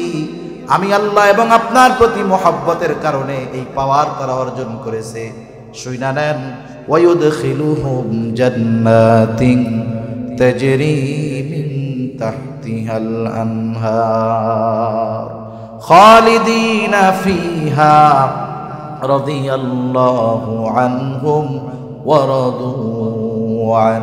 আল্লাহ তাআলা বলেন, এই কর্মগুলো যারা করলো তাদেরকে এমন জান্নাতে প্রবেশ করানো হবে যেই জান্নাতের পাদদেশ দিয়ে আছে প্রবাহিত নহর, সেখানে তারা চিরকাল অবস্থান করবে। শুধু তাই না, কেন এই প্রতিদান দিব? কাফেররা যদিও তাদের এই কর্মের জন্য তিরস্কার করতেছে, আপনি শুনে নেন, রাদিয়াল্লাহু আনহুম ওয়া রাদু আন, তাদের এই কর্মের কারণেই আমি আল্লাহ স্বয়ং তাদের উপরে সন্তুষ্ট। তাহলে আমি যে কথার থেকে গেছি আবার পেছনের দিকে যাই, যে আমার আপনার কারো সাথে যদি দুশ্মনী পোষণ করতে হয়, শত্রুতা করতে হয়, বিরোধিতা করতে হয়, আমার সম্পদের জন্য করব না, জায়গা জমির জন্য করব না, ক্ষমতার জন্য করব না। যদি আমার বাবাকেও দুশ্মন বানাতে হয়, কার জন্য বানাবো? আরো জোরে বলেন, কারো জন্য? আপনি আমাকে গোটা দুনিয়ার মধ্যে এমন একটা ঘটনা দেখান, এক বাবা তার ছেলেরে মাইরা ফেলছে, আল্লাহর জন্য একটাও পাবেন না। বাপ ছেলেরে মারতেছে, ছেলে বাপরে মারতেছে, দুনিয়ার পাওয়ার, জমি, জাতি, ক্ষমতা এইসবের জন্য। কিন্তু আল্লাহর মুহাব্বতকে প্রাধান্য দিয়ে এই ধরনের কাজ করা, এটা যেন তেন ব্যাপার নয়। তাহলে আসেন আমরা আর একটু সামনে যাই, আপনাদের কষ্ট হয়ে যাচ্ছে বেশি, সময়ও হয়ে গেছে অনেক। রাসূলুল্লাহ সাল্লাল্লাহু আলাইহি ওয়াসাল্লাম বললেন, এক নাম্বার, মান আহাব্বা লিল্লাহ, ভালোবাসতে হবে কার জন্য? জোরে বলেন। যাকে ভালোবাসলে আল্লাহ খুশি হবে, আমরা অবশ্যই অবশ্যই তাকে ভালোবাসবো। এই ভালোবাসাটা হবে আল্লাহর জন্য। বলবো, ভাই আপনারে আল্লাহর জন্য ভালোবাসি। এখন যদি কাউকে দুশ্মন বানাতে হয়, শত্রু বানাতে হয়, জাগতিক কোনো কারণে দুশ্মন বানাবো না। দুশ্মনও যদি বানাতে হয়, নিজের বাবাকেও দুশ্মন বানাবো, তবে কার মহব্বতে? ওমান আলিল্লাহ, কাউকে কিছু যখন দিব, প্রদান করব, কার সন্তুষ্টির জন্য? কাউকে কিছু থেকে যখন বাধা প্রদান করব, কার সন্তুষ্টির জন্য? এই চারটা বিষয় যদি আমার আপনার মধ্যে চলে আসে, ভালোবাসা যদি আল্লাহর সন্তুষ্টির জন্য হয়, শত্রুতা যদি আল্লাহর সন্তুষ্টির জন্য হয়, কাউকে দেওয়া যদি সন্তুষ্টির জন্য হয়, কাউকে কিছু থেকে বাধা দেওয়া যদি আল্লাহর সন্তুষ্টির জন্য হয়, নবীজি বলেন শুনে নাও, ফাকাদ ইস্তাকমালাল ঈমান, এই 4 গুণ সম্পন্ন মুমিন, সে হলো কামেল মুমিন, সে তার ঈমানকে পরিপূর্ণ করলো। আর আল্লাহকে সবচাইতে বেশি ভালোবাসে কে? যার ঈমান পরিপূর্ণ। এখন কার ঈমান পরিপূর্ণ এটা আমরা বুঝতে পারছি তো? বুঝেন নাই? যার মধ্যেই 4 গুণ থাকবে, ভালোবাসবে আল্লাহর জন্য, দুশ্মনী করবে আল্লাহর জন্য, কাউকে কিছু দিবে আল্লাহর জন্য, কাউকে কিছু থেকে বাধা দিবে আল্লাহর জন্য, তার ঈমান পরিপূর্ণ। আর ওই ব্যক্তির ব্যাপারেই আল্লাহ বলেন ওয়াল্লাযীনা আমানু আশাদ্দু হুব্বাল লিল্লাহ, যেহেতু তার ঈমান পরিপূর্ণ আর সে আল্লাহকে ভালোবাসে, সুদৃঢ় ভালোবাসা। সুবহানাল্লাহ বলেন। তাহলে 1 নম্বরে আমাদের সর্বোচ্চ ভালোবাসতে হবে কাকে? 2 নম্বর আল্লাহর রাসূলকে সর্বোচ্চ ভালোবাসতে হবে। আমি আলোচনা বেশি লম্বা করব না, আমি বেশি সময় আর কষ্ট দিব না। কেন নবীকে সবচাইতে বেশি ভালোবাসবো এর 2-1টা কথা আমি বলবো আপনাদের। বলেন তো আল্লাহকে ভালোবাসবো কেন? কারণ আল্লাহ আমাদের ভালোবাসে। মনে করেন আপনারে যদি একজন এই পরিমাণ ভালোবাসে যে সে আপনার জন্য জীবন দিতে প্রস্তুত, আপনিও তাই, তাহলে তাকে ভালোবাসতে গিয়ে জীবন দিতে হলে পিছপা হবেন? বলেন তো পিছপা হবেন না, কমপক্ষে তো সমান সমান বাসবেন। এখন আসেন আল্লাহরে যে আমরা সর্বোচ্চ ভালোবাসবো, কেন বাসবো এর একটা জবাব দেই পরের আলোচনায় যাওয়ার আগে। কষ্ট হচ্ছে না তো আপনাদের? ঘুম আসতেছে? তাকবীর দেন আবার, নারায়ে তাকবীর। এই মাশাআল্লাহ, বোঝা যাচ্ছে ঈমান দীপ্ত শক্তি কিছু আছে। এখন আল্লাহকে কেন ভালোবাসবো? বিষয় হলো আল্লাহ আমাদের সবচাইতে বেশি ভালোবাসে। আমাদের সবচেয়ে বেশি ভালোবাসে কে? কত ভালোবাসে একটা হাদিস বলি, এরপরে আমি পরের আলোচনায় যাই। আল্লাহ তাআলা আমাদের কত ভালোবাসে, কত ভালোবাসা আমাদের জন্য আল্লাহ তাআলার। রাসূল আকরাম সাল্লাল্লাহু আলাইহি ওয়াসাল্লাম বলেন ইন্না লিল্লাহি মিআতু রাহমাহ আনজালা মিনহা রাহমাতান ওয়াহিদাতান বাইনাল জিন্নি ওয়াল ইনস ওয়াল বাহাইমি ওয়াল হাওয়া। নবীজি বলেন, আবু হুরায়রা রাদিয়াল্লাহু তাআলা আনহু থেকে বর্ণিত হাদিস, নবীজি বলেন আল্লাহ তাআলার কাছে 100টা রহমত আছে। এই রহমতের অর্থ ধরবেন ভালোবাসা। 100টা কি আছে? রহমত আসছে রহিম শব্দ থেকে। আমি যাক শব্দিক ব্যাখ্যা আর যাবো না, তাহলে আরেক ঝামেলা হয়ে যাবে। রহমত মানে আপনি ভালোবাসাই অর্থ নেন। আল্লাহ তাআলার কাছে 100 ভালোবাসা আছে, 100 রহমত আছে। কয়শো? আনজালা মিনহা রাহমাতান ওয়াহিদাতান বাইনাল জিন্নি ওয়াল ইনস ওয়াল বাহাইমি ওয়াল হাওয়াই। ওই 100 ভালোবাসা থেকে একটা ভালোবাসা, 100 রহমত থেকে একটা রহমত, অথবা 100 ভাগ দয়া রহমত ভালোবাসা থেকে 1 ভাগ দয়া মায়া রহমত আল্লাহ তাআলা গোটা সৃষ্টি কুলের মাঝে বন্টন করে দিয়েছেন। পৃথিবীর শুরু থেকে নিয়ে শেষ পর্যন্ত শুধু মানুষ না, যত মাখলুক ছিল, আছে, আসবে, সকলের মধ্যে আল্লাহ তাআলা 100 ভাগ থেকে কয় ভাগ বন্টন করে দিবেন? জোরে বলেন।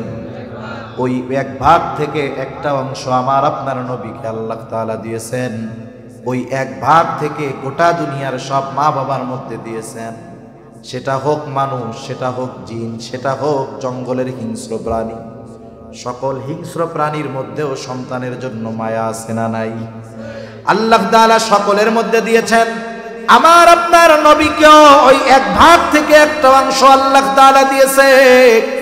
নবীজি বলেন আখরাল্লাহু লাহু 99 রাহমা, বাকি 99 ভাগ ভালোবাসা, দয়া, মায়া, রহমত আল্লাহ তাআলা নিজের কাছে সংরক্ষণ করে রাখছে। কেন? 1 ভাগ দিছে গোটা সৃষ্টিকুলের মধ্যে, শুরু থেকে নিয়ে শেষ পর্যন্ত সকল প্রাণীর অন্তরে এই 1 ভাগের একটা অংশ গেছে। যেমন বিষধর সাপ, ওর বাচ্চার জন্য মায়া আছে না নাই? ওই মায়াটুকু 1 ভাগের একটা অংশ। বাঘ কত হিংস্র বলেন তো, তার বাচ্চার জন্য তার অন্তরের মধ্যে মায়া, মহব্বত, ভালোবাসা আছে না নাই? ওই 1 ভাগের থেকেই একটা অংশ। নবীজি বলেন আল্লাহ তাআলা বাকি 99 ভাগ দয়া মায়া রহমত ভালোবাসা নিজের কাছে রাখছেন কেন? নবীজি বলেন ইয়াগফিরু বিহি ইবাদাহু ইয়াউমাল কিয়ামা, বাকি 99 ভাগ দয়া মায়া রহমত ভালোবাসা দিয়ে আল্লাহ তাআলা কিয়ামতের দিন তার গুনাহগার বান্দাদেরকে ক্ষমা করে দিবে। তাহলে আল্লাহ তাআলা আমাদের সবচেয়ে বেশি ভালোবাসে, এই জন্য আমাদেরও সবচাইতে বেশি ভালোবাসতে হবে কাকে? এই ভালোবাসা শুধু হুজুররা বাসবে আর মুরব্বীরা বাসবে, যুবকরা গিয়া যুবতীদের বাসবে, এরকম নাকি? তাহলে চিন্তা করে দেখেন, আমার আপনার অন্তরের মধ্যে ভালোবাসা আছে না? এই ভালোবাসা যদি আপনি অবৈধ জায়গায় ব্যয় করেন, আল্লাহর কসম এই ভালোবাসার খেয়ানত হবে। কিয়ামতের দিনের জবাব আল্লাহর কাছে দেওয়া লাগবে যে আমি তোর অন্তরে মুহাব্বত দিয়েছিলাম, ভালোবাসা দিয়েছিলাম, তুই অবৈধভাবে ভালোবাসা ব্যয় করেছিস, অথচ আমি আল্লাহ এবং আমার রাসূলের প্রতি তোর ভালোবাসা ছিল না, তুই খেয়ানত কেন? ঠিকানা জাহান্নামে যা। সেজন্য ভালোবাসার দামি সম্পদ। আমি ভালোবাসার ওয়াজ করতে চাইছি না, ভালোবাসা যে দামি সম্পদ বুঝতে পারছেন? ভালোবাসা যে বৈধ সম্পদ বুঝতে পারছেন? বৈধ সম্পদ বৈধ জায়গায় ব্যয় করতে হবে। বৈধ সম্পদ অবৈধ জায়গায় ব্যয় করলে গুনাহ না সওয়াব? জোরে বলেন কি হবে? বড় বড় গুনাহ হবে। এখন আসেন ফার্স্ট পার্ট কমপ্লিট, মোটামুটি সংক্ষিপ্ত সারে, যে আমাদের অন্তরে যে ভালোবাসা আছে এটা আমাদের পরিবার পরিজন আত্মীয় স্বজন মুমিনের জন্য হবে, তবে সম্পর্কের জন্য নয়, এই ভালোবাসাটাও হবে আল্লাহর জন্য। কার জন্য? যেহেতু আমরা আমাদের জীবনের সর্বোচ্চ ভালোবাসা রেখেছি কার জন্য? আল্লাহর জন্য। দ্বিতীয়, নবীজির জন্য হবে এর পরবর্তী ভালোবাসা। নবীজির জন্য ভালোবাসা হবে আমার আপনার জীবনের চাইতে বেশি, আল্লাহ এবং রাসূলকে ভালোবাসতে হবে। এখন নবীজিকে সর্বোচ্চ ভালো কেন বাসবো?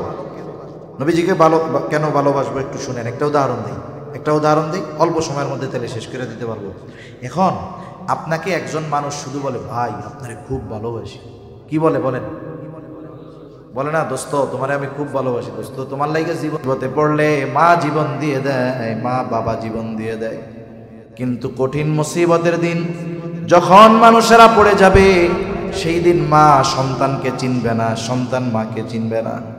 আল্লাহ তাআলা বলেন ইয়াউমা ইয়াফিরুল মারউ মিন আখিহি ওয়া উম্মিহি ওয়া আবিহি ওয়া সাহিবাতিহি ওয়া বানিহি লিকুল্লি ইমরিইম মিনহুম ইয়াউমাইযিন শা'নুন ইউগনি। আল্লাহ তাআলা বলেন কিয়ামতের দিন ভাই ভাইয়ের থেকে পলায়ন করবে, ওয়া উম্মিহি ওয়া আবিহি পিতামাতার থেকে পলায়ন করবে, ওয়া সাহিবাতিহি ওয়া বানিহি স্ত্রী সন্তানদের থেকে পলায়ন করবে।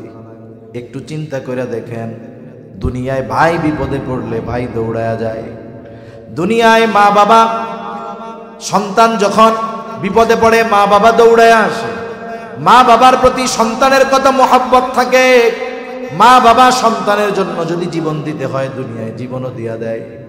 দুনিয়ায় স্ত্রী সন্তান তাদেরকে কেন্দ্র করে এই জীবন গড়ে।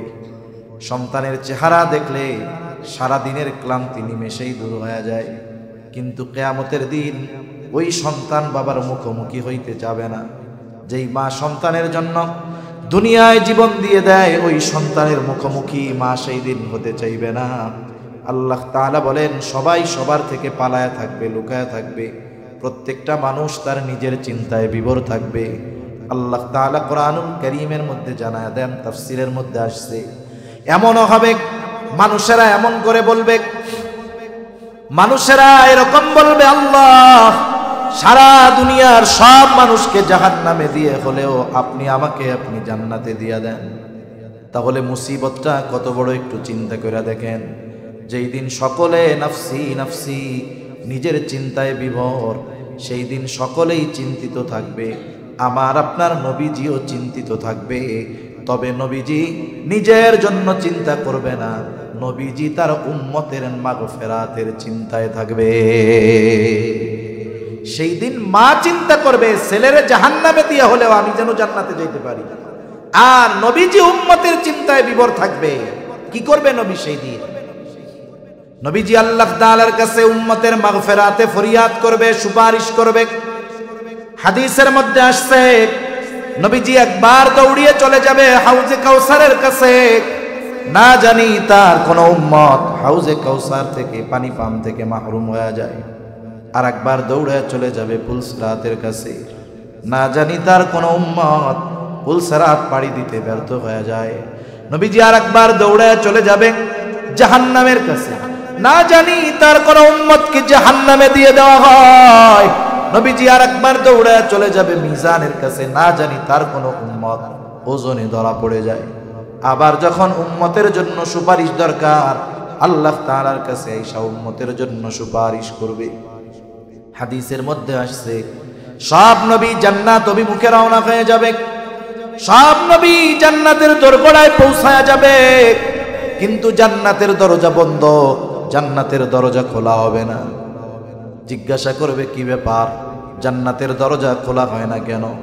জান্নাতের পাহারাদাররা জবাব দিয়ে বলবে, যিনি আসলে খোলা হবে তিনি এখনো আসেন নাই। তিনি কে? বলে তিনি হলেন মুহাম্মদুর রাসূলুল্লাহ সাল্লাল্লাহু আলাইহি ওয়াসাল্লাম। কোথায় তিনি? বলে তিনি এখনো হাসরের ময়দানে। নবীজি যতক্ষণ না তার ওই উম্মত যার যাররা পরিমাণ ঈমান আছে তার ব্যাপারেও আল্লাহ তাআলার কাছ থেকে জান্নাতের নিশ্চয়তা নবী যতক্ষণ না পাবেন, আমার আপনার নবী ততক্ষণ পর্যন্ত জান্নাত অভিমুখে রওনা হবে না। একটু চিন্তা করেন, আমি কোনো পলিটিক্যাল লিডার বা পলিটিক্সের কথা বলি না, কিন্তু দেশের বড় পলিটিক্স যারা করে এরা আমাদের আশেপাশের কাছের আত্মীয় স্বজন। একটু চিন্তা করে দেখেন তো, একজন যখন এমপি ছিল তার পাশে সবাই গুড়গুড় করছে, তাই না? কত মহব্বত ভালোবাসা জীবন দিতে গেছে, ব্যক্তিত্ব বাইসা আছে, খালি তার এমপিত্ব নাই। এখন পাশে গিয়া মাসিও বসে না, ঠিক কিনা বলেন? এটা হলো দুনিয়ার ভালোবাসার প্র্যাকটিক্যাল একটা এক্সাম্পল। যে দেখেন দুনিয়ার ভালোবাসাটা 100% কোনো না কোনো ভাবে স্বার্থ জড়িত থাকে, কিন্তু নবী তার উম্মতকে যাররা পরিমাণ স্বার্থের জন্য মহব্বত করেন না। যেই নবী আমাকে আপনাকে এত ভালোবাসে, বলেন সেই নবীর প্রতি আমার আপনার জীবনের চাইতে বেশি ভালো হওয়ার দরকার আছে না নাই? আরে মা বাবার চাইতে নবীকে বেশি ভালোবাসতে হবে, আমার জীবনের চাইতে আমাকে নবীকে বেশি ভালোবাসতে হবে। কারণ আমি আমার ক্ষমার ব্যাপারে যত না চিন্তিত, তার চাইতে নবীজি আমার ক্ষমার ব্যাপারে বেশি চিন্তিত। তাহলে আমি আমাকে যতটুকু ভালোবাসি তার চাইতে নবীজি আমাকে আপনাকে বেশি ভালোবাসে। তাহলে বলেন এ ভালোবাসা কি ওই পায়খানার ট্যাঙ্কি নিয়ে ঘুরে বেড়ানো একটা মেয়ের জন্য হবে নাকি নবীজির জন্য হবে? তাহলে ভালোবাসা কোথায় দিচ্ছি আমরা? আমাদের এই ভালোবাসাগুলো কোথায় দিচ্ছি একটু চিন্তা করেন। প্রতিটা মুহূর্ত আমরা এই ভালোবাসা শব্দটাকে অপবিত্র কুলুষিত করতেছি, ঠিক কিনা? যে ভালোবাসা হওয়ার কথা ছিল আল্লাহর জন্য, নবীর জন্য। আমি একটা আয়াত তো তিলাওয়াত করেছিলাম যে আমাদের প্রতি নবীজির ভালোবাসা কত, এটা বলার জন্য। আপনারা কষ্ট পাচ্ছেন? আমি কিন্তু এত সময় কথা বলা আমার পছন্দ হয় না, আমি বলতে পারিও না, চাইও না। কারণ কথা বেশি বললে তো আমারই কষ্ট হবে বেশি, আমার কষ্ট বেশি হবে না? কিন্তু এরপরেও অনেক সময় অনেক মজলিসে মনে হয় যে শ্রোতা কম হলেও কিন্তু শ্রোতাদের আগ্রহ খেয়াল আছে অথবা বলার দরকার মনে হয়, এজন্য কিছু কিছু সময় একটু বেশি কথা বলি, নাহলে আমারও এখন কথা বললে বুক ব্যথায়। আর আমি তো ওই ধরনের ওয়াজ পারিও না।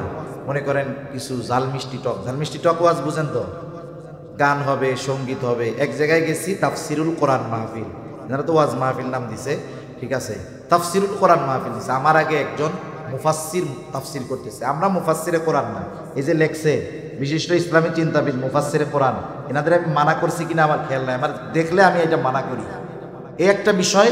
আর একটা হলো পোস্টারের মধ্যে আমন্ত্রিত ওলামায়ে কেরাম মোটা তাজা না করা ভালো। ওরা চিন্তা করছে হুজুর মনে হয় মোটা সোটা, এই জন্য হুজুরের নামটা একটু মোটা সোটা করে দিই, এই জন্য অন্যান্য হুজুররা একটু চিকুন চাকুন, এই জন্য অন্যান্য হুজুরদের একটু নাম চিকুন চাকুন করে দিই, সেটা ঠিক না। একটা পোস্টারের মধ্যে একটা ব্যক্তির শান মান মর্যাদা অবস্থানের আলোকে নামের তারতিব হওয়া ভালো। মনে করেন এখানে একজন বড় একজন বুজুর্গ আলেম ছিলেন, এশার পর বয়ান করছে, জাউসার মাদ্রাসার মুহতামিম মুফতি জাহিদুল ইসলাম কাসেমি সাহেব, নামটা ছিল উচিত ছিল হুজুরের নামটা উপরে দেওয়া, তাহলে এটা কি হইতো? সুন্দর এবং গ্রহণযোগ্য হইতো। সুন্দর এক জিনিস, গ্রহণযোগ্য আর এক জিনিস।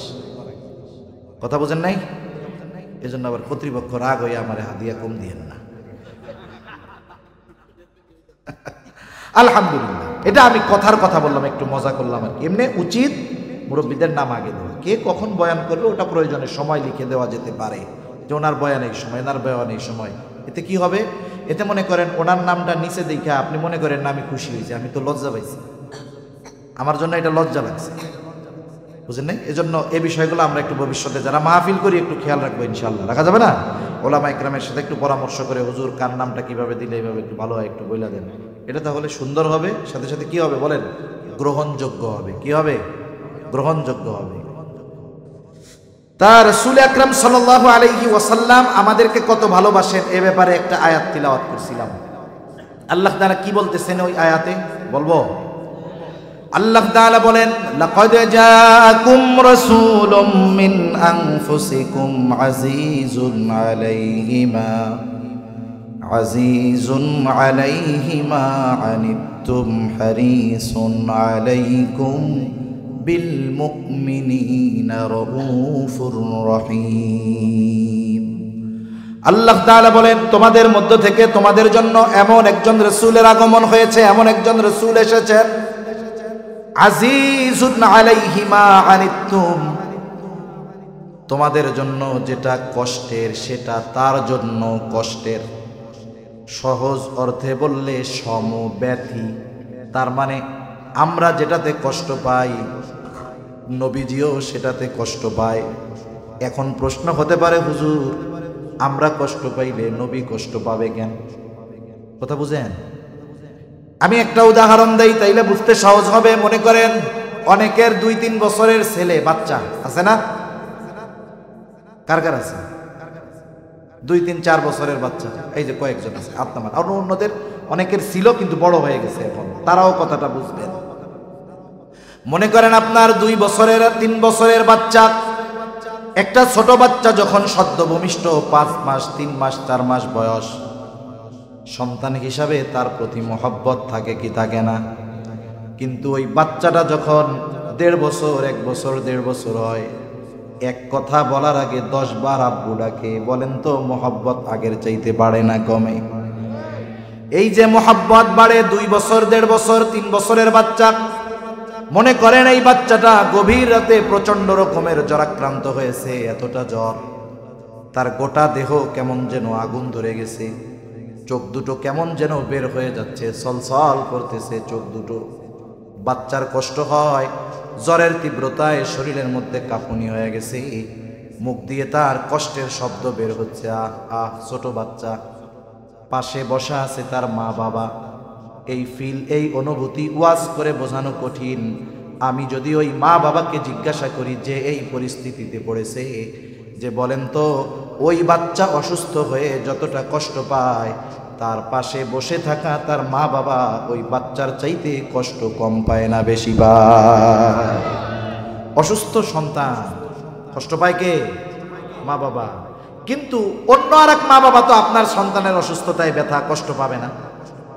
আপনি কেন পান? কারণ আপনি একে সর্বোচ্চ ভালোবাসেন। নবীজি কেন আমাদের কষ্টে কষ্ট পান? কারণ নবীজি আমাদেরকে মা বাবার চাইতে বেশি ভালোবাসে। এই জন্য নবী চান না তার উম্মত কোনটা জাহান্নামে যাক। এজন্যই আল্লাহ তাআলা বলেন, ও দুনিয়ার মানুষ শুনে না, এই রাসূল হলো এমন এক রাসূল, যেই রাসূল তোমাদের কষ্টের কারণে সে কষ্ট পায়। 2 নম্বর আল্লাহ তাআলা বলেন, হারিসুন আলাইকুম, রাসূল হলেন তোমাদের জন্য কল্যাণকামী, সর্বোচ্চ কল্যাণকামী নবীজি।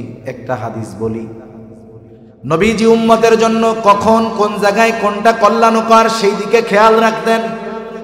নবীজি বলেন, আল্লাহ তাআলা সব নবীকে তার উম্মতের ব্যাপারে এক একটা বিষয় এবং ওই দোয়াটা কবুল হওয়ার নিশ্চয়তা আল্লাহ তাআলা দিয়েছেন। সব নবী দুনিয়ায় তার উম্মতের জন্য ওই দোয়াটা করে ফেলছে, আমি ওই দোয়াটা করি নাই, ওটাকে আমি সংরক্ষণ করে রাখছি। কিয়ামতের দিন আমার উম্মতের জন্য ওই দোয়াটা আমি আল্লাহ তাআলার কাছে সুপারিশ হিসাবে করব। কারণ নবী জানে দুনিয়ার মুসিবতের চাইতে ওই সময় মুসিবত বেশি। এই দোয়াটা এই সময় করার চাইতে ওই সময় করলে আমার উম্মতের জন্য কল্যাণকর বেশি হবে। এই জন্য নবী উম্মতের সর্বোচ্চ কল্যাণকামী হিসাবে ওইটাকে সংরক্ষণ করছে। তবে মুমিনদের প্রতি নবীজির ভালোবাসা হলো স্পেশাল ভালোবাসা। সবার জন্য ভালোবাসা আছে, কিন্তু মুমিনদের জন্য কি ভালোবাসা বলেন? স্পেশাল। এজন্য আল্লাহ তাআলা বলেন বিল মুমিনিনা রাউফুর রহিম। মুমিনদের জন্য তিনি হলেন রাউফ, তিনি হলেন রহিম। আল্লাহ তাআলার অনেকগুলো গুণবাচক নাম আছে। গুণবাচক নামগুলোর মধ্যে অন্যতম দুটি নাম হলো রাউফুর রহিম। এখন বলেন রাউফুর রহিম কে? আরো জোরে বলেন কে? রাউফুর রহিম আল্লাহ। দুনিয়ার কোন মাখলুক রাউফ হতে পারে না, দুনিয়ার কোন মানুষ রহিম হতে পারে না। অতি সদয় পরম দয়ালু একমাত্র আল্লাহ। কিন্তু নবীজির উম্মতের প্রতি কেমন দয়া, কেমন মায়া, কেমন সদয়, কেমন ভালোবাসা, এটা আমাদেরকে বোঝানোর জন্য আল্লাহ তাআলা নিজের সাথে যে শব্দ রাউফুর রহিম, ওই দুটি শব্দ নবীর শানে ব্যবহার করে বলতেছে এই নবী হলো তার মুমিন উম্মতদের জন্য রাউফুর রহিম, অতি সদয় এবং পরম দয়ালু।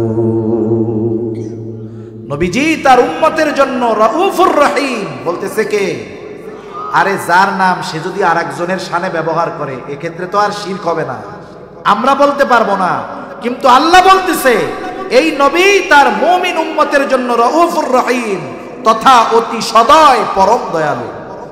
কে? নবীজি। বলেন কে? তাহলে নবী আমাদের কত ভালোবাসে, এর চাইতে আর বোঝানোর কিছু আমার কাছে নাই। নবীজি যে আমাদের, নবী আমরা কত ভালোবাসি সেটা পরে রাখেন। নবীজি আমাদের কত ভালোবাসে এর চাইতে আমি আর কেমনে বুঝাবো? আমার আর যোগ্যতা নাই। আপনারা বুঝতে পারছেন? তাইলে এই পুত পবিত্র ভালোবাসা শব্দটাকে আমরা অপবিত্র বানায় ফেলতেছি, ঠিক না? যেহেতু আল্লাহ ভালোবাসে, আল্লাহকে ভালোবাসতে হবে। নবীজি আমাদের এইরকম ভালোবাসা বাসে। এখন আমরা যদি নবীজিকে ভালো না বাসি তাইলে আমাদের মতো নালায়েক আর কেউ আসেনি। এখন নবীরে ভালোবাসতে হবে। কেমনে বাসবো? নবীজিও জানে উম্মত তার প্রতি আমার ভালোবাসার খবর যাই না, আমাকেও ভালোবাসতে চাইবে। কেমনে আমার উম্মত ভালোবাসবে?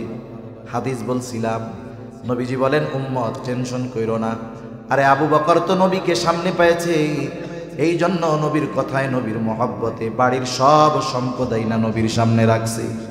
হযরতে তালহা নবীজিকে সামনে পেয়েছে, উহুদের ময়দানে শত্রুর অস্ত্রের আঘাতের সামনে নিজের বুকটাকে নবীর জন্য ঢাল বানায়া দিছে। আমরা তো নবীকে সামনে পাই নাই, কেমনে ভালোবাসবো? নবীজিও জানায়া দেন কেমনে ভালোবাসবা। শোনো, মান আহাব্বা সুন্নতি ফাকাদ আহাব্বানি ওয়া মান আহাব্বানি কানা মাই ফিল জান্নাহ। নবীজি বলেন যে আমার সুন্নতকে অনুসরণ করলো, মোহাব্বত করলো, সে আমি নবীকে ভালোবাসলো।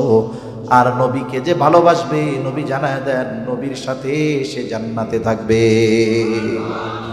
তাহলে নবীর সুন্নতকে মোহাব্বত করলে নবীকে ভালোবাসা হয়, ঠিক কিনা বলেন? নবীকে ভালোবাসলে নবীর সাথে জান্নাতে থাকা যায়। নবীর সাথে জান্নাতে থাকতে পারা এটা বড় সৌভাগ্যের ব্যাপার। আমরা আমাদের প্রিয়জনদের সাথে একটু সময় কাটানোর কত চেষ্টা করি, কিন্তু নবীর সাথে থাকতে পারা এটা কত সৌভাগ্যের ব্যাপার। নবীজির মুখে যখন হযরত আনাস রাদিয়াল্লাহু তাআলা আনহু শুনলেন, লম্বা হাদিস নবীজির মুখে শুনলেন, নবীজি বললেন আল মারউ মা'a মান আহাব্বা, যে যাকে ভালোবাসে তার সাথে অবস্থান করবে। এটা শুনছে হযরত আনাস রাদিয়াল্লাহু তাআলা আনহু বলেন নবীর সাথে জান্নাতে থাকতে পারবো। এই কথাটা শুনে আমরা তথা সাহাবায়ে কেরাম এতটা খুশি হয়েছে যে ইসলাম আসার পরে আর কোনো কথার দ্বারা আমরা এতটা খুশি হই না। তাহলে নবীর সাথে থাকতে পারা এটা কত বড় সৌভাগ্যের ব্যাপার। এখন নবীর সাথে যদি থাকতে হয় তাহলে তো আমাদেরকে আগে জান্নাতে যাওয়া লাগে। জান্নাতে গেলেই না সুযোগ আছে, ঠিক না? এখন জান্নাতে যাইতে চাই কারা কারা? হাত উঁচা করি। নারায়ে তাকবীর, নারায়ে তাকবীর, নারায়ে তাকবীর। জান্নাতে যদি যেতে চাই, নবীজি বলেন কুল্লু উম্মতি ইয়াদখুলুনাল জান্নাতা ইল্লা মান আবা। নবী বলেন আমার সব উম্মত জান্নাতে প্রবেশ করবে, আবা উম্মত ছাড়া। জিজ্ঞাসা করা হলো ইয়া রাসূলুল্লাহ আবা উম্মত কারা? নবীজি বলেন, মান আতাআনি দাখালাল জান্নাহ ওয়া মান আসানি ফাকাদ আবা। নবীজি বলেন, যারা আমার আনুগত্য করলো তথা আমার সুন্নাত অনুসরণ করলো এরা জান্নাতে যাবে, আর যারা আমার অনুসরণ করলো না, আনুগত্য করলো না, সুন্নাত মানলো না, নবীজি বলেন এরা আবা উম্মত, এরা জাহান্নামে যাবে। এই দুই হাদিসের সংমিশ্রণ করলে, এই দুই হাদিসের সার নির্যাস হলো, নবীকে যারা, নবীর সুন্নাতকে যারা মুহাব্বতের সাথে অনুসরণ করবে ওই মানুষগুলো জান্নাতে যাবে এবং নবীর সাথে তারা থাকবে।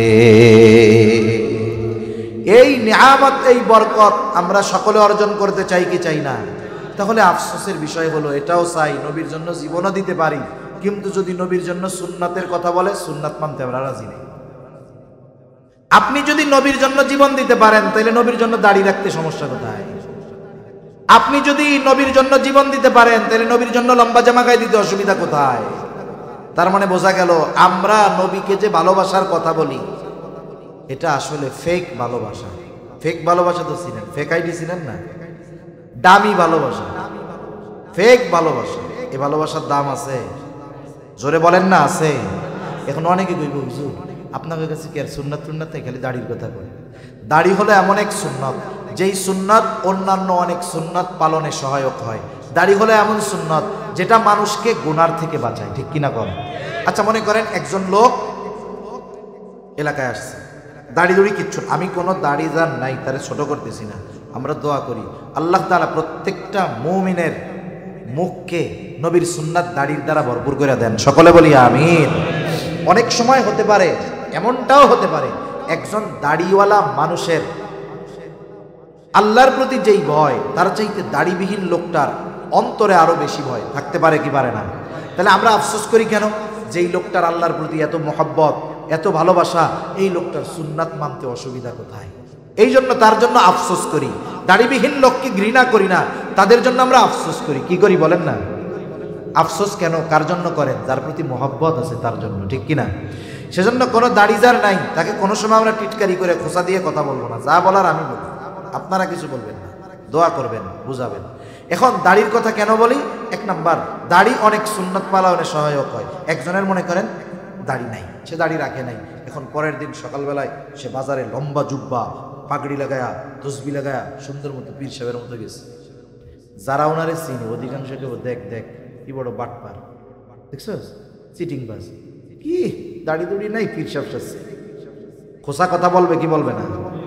এখন দেখেন, কিন্তু দাড়িওয়ালা যদি ওই পোশাকটা পরে যায়, মানুষে তিরস্কারও করবে না, খোসাও মারবে না, কারণ পোশাকের সাথে সুরাতের সাথে একটা অ্যাডজাস্টমেন্ট আছে, ঠিক কিনা বলেন?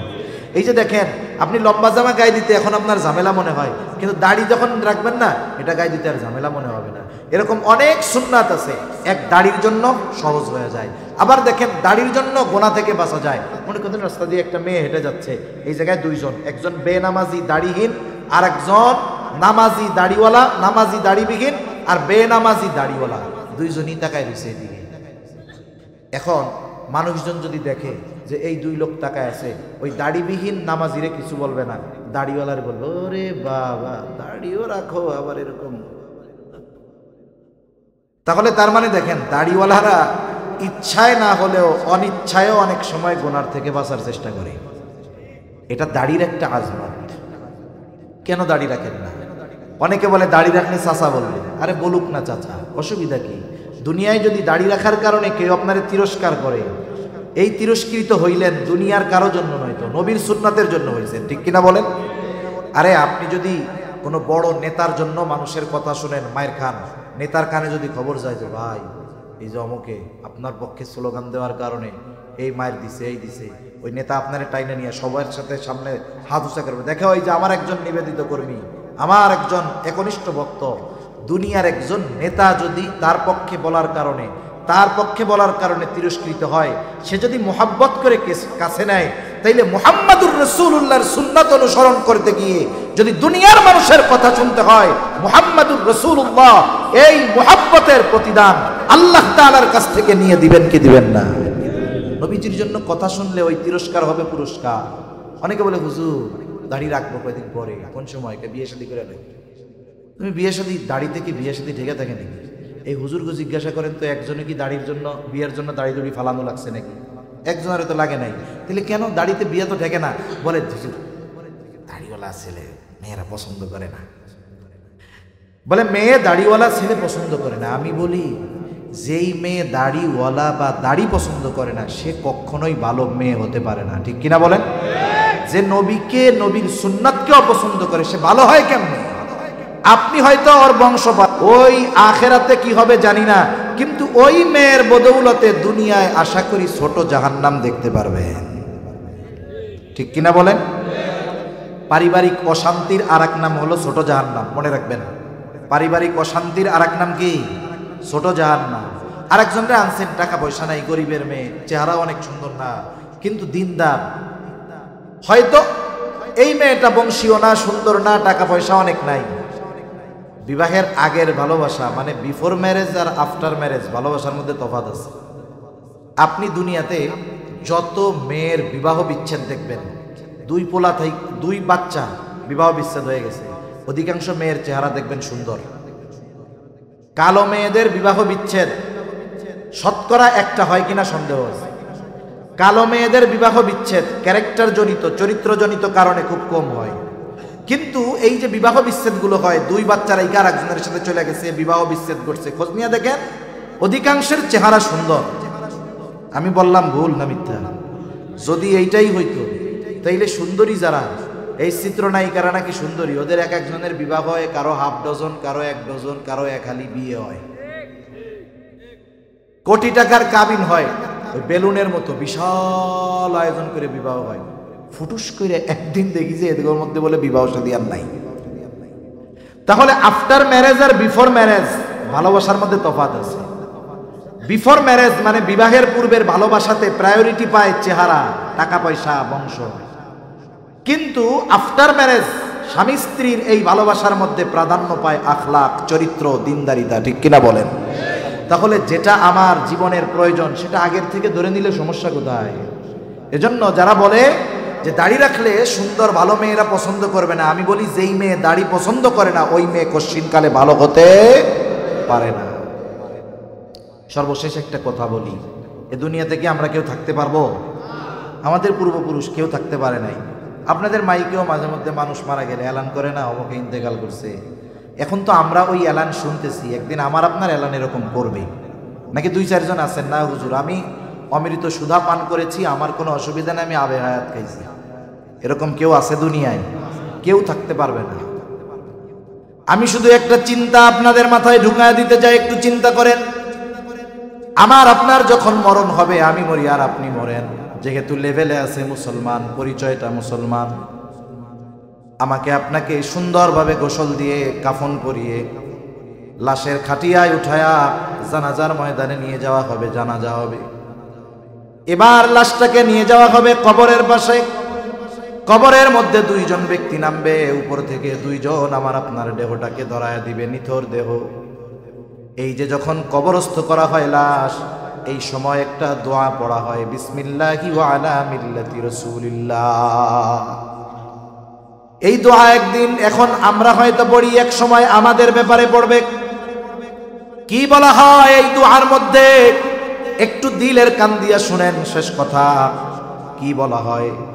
মূলত বলা হয় এই কথা, আল্লাহ আপনার নামে এমন একজন মানুষকে এখন কবরস্থ করতেছি, আল্লাহ যার গোটা হায়াত সুন্নাতের উপরে অতিবাহিত হয়েছে, যখন সে মারা গেছে সুন্নাতের উপরে ছিল, যখন তাকে কবরস্থ করতেছি এখনো সুন্নাতের উপরেই আছে, এমন এক ব্যক্তিকে আপনার নামে এখন কবরে রাইখা দিতেছি, এই কথাটাই মূলত বলা হয়। কষ্ট নিয়েন না, আমি শুধু এতটুকু কথা বলি, আমরা কে কোন সময় মারা যাব বলা যায় না। এখান থেকে আমি বাসায় নাও ফিরে যেতে পারি, এর কোনো নিশ্চয়তা নাই। একটু চিন্তা করে দেখেন, এই দোয়াটা পড়ে অথবা এই কথাটা বলে যেই লোকটাকে কবরস্থ করা হলো, দেখা যাবে গোটা জিন্দেগি সে কখনো সুন্নাতের পাশ দিয়াও হাঁটে না। না তার চেহারায় সুন্নাত আছে, না তার কর্মে সুন্নাত, না তার লেবাসে সুন্নাত ছিল। একটু বুঝে থাকলে জবাব দিবেন, যেহেতু মুসলমানের সন্তান, তার ব্যাপারেও এই দোয়াটা পড়া হবে কি হবে না? কিন্তু বলেন তো, তার বাস্তবতার সাথে আর এই দোয়ার কথার সাথে মিল আছে কি? এখন তার ব্যাপারে এই দোয়াটা সত্য হবে নাকি মিথ্যা হবে? শুধুমাত্র এতটুকু অনুরোধ করি, কোন সময় মরণ হয় বলা যায় না। আমি যদি এখনই মারা যাই অথবা আগামী দিন মারা যাই, 2 দিন পরেও যদি মারা যাই, যখন আমাকে কবরস্থ করা হবে, ওটা হবে আমার অনন্তকালের সফরের প্রথম মঞ্জিল।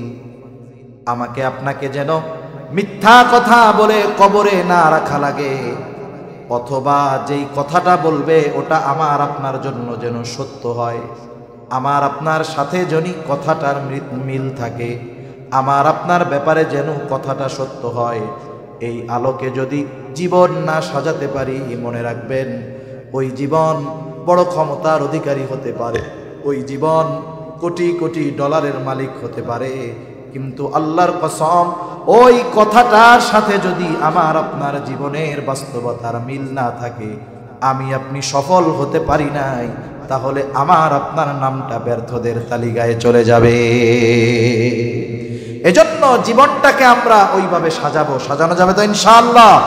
আমরা আল্লাহ এবং রাসূলকে সর্বোচ্চ ভালোবাসি এবং তাদের ভালোবাসার প্রমাণ দেওয়ার জন্য যা করার দরকার সেটা যদি করতে পারি, তাহলে ঈমান কামেল হবে।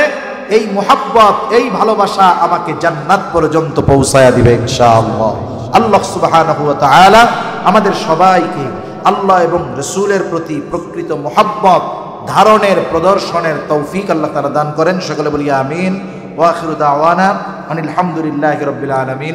আসসালামু আলাইকুম ওয়া রাহমাতুল্লাহি ওয়া বারাকাতুহু। দুরূদ শরীফ পড়ি। আল্লাহুম্মা সাল্লি আলা মুহাম্মাদ ওয়া আলা আলি মুহাম্মাদিন কামা সাল্লাইতা আলা ইব্রাহিম ওয়া আলা আলি ইব্রাহিম ইন্নাকা হামিদুম মাজিদ। আল্লাহুম্মা বারিক আলা মুহাম্মাদিন ওয়া আলা আলি মুহাম্মাদিন কামা বারাকতা আলা ইব্রাহিম ওয়া আলা আলি ইব্রাহিম ইন্নাকা হামিদুম মাজিদ। আলহামদুলিল্লাহি রাব্বিল আলামিন ওয়াল আকিবাতু লিল মুত্তাকিন। والصلاة والسلام على خير خلقه محمد وعلى آله وأصحابه أجمعين.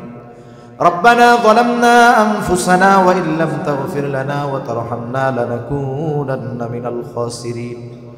ربنا آتنا في الدنيا حسنة وفي الآخرة حسنة وقنا عذاب النار. ربنا لا تزغ قلوبنا بعد إذ هديتنا وهب لنا من لدنك رحمة إنك أنت الوهاب.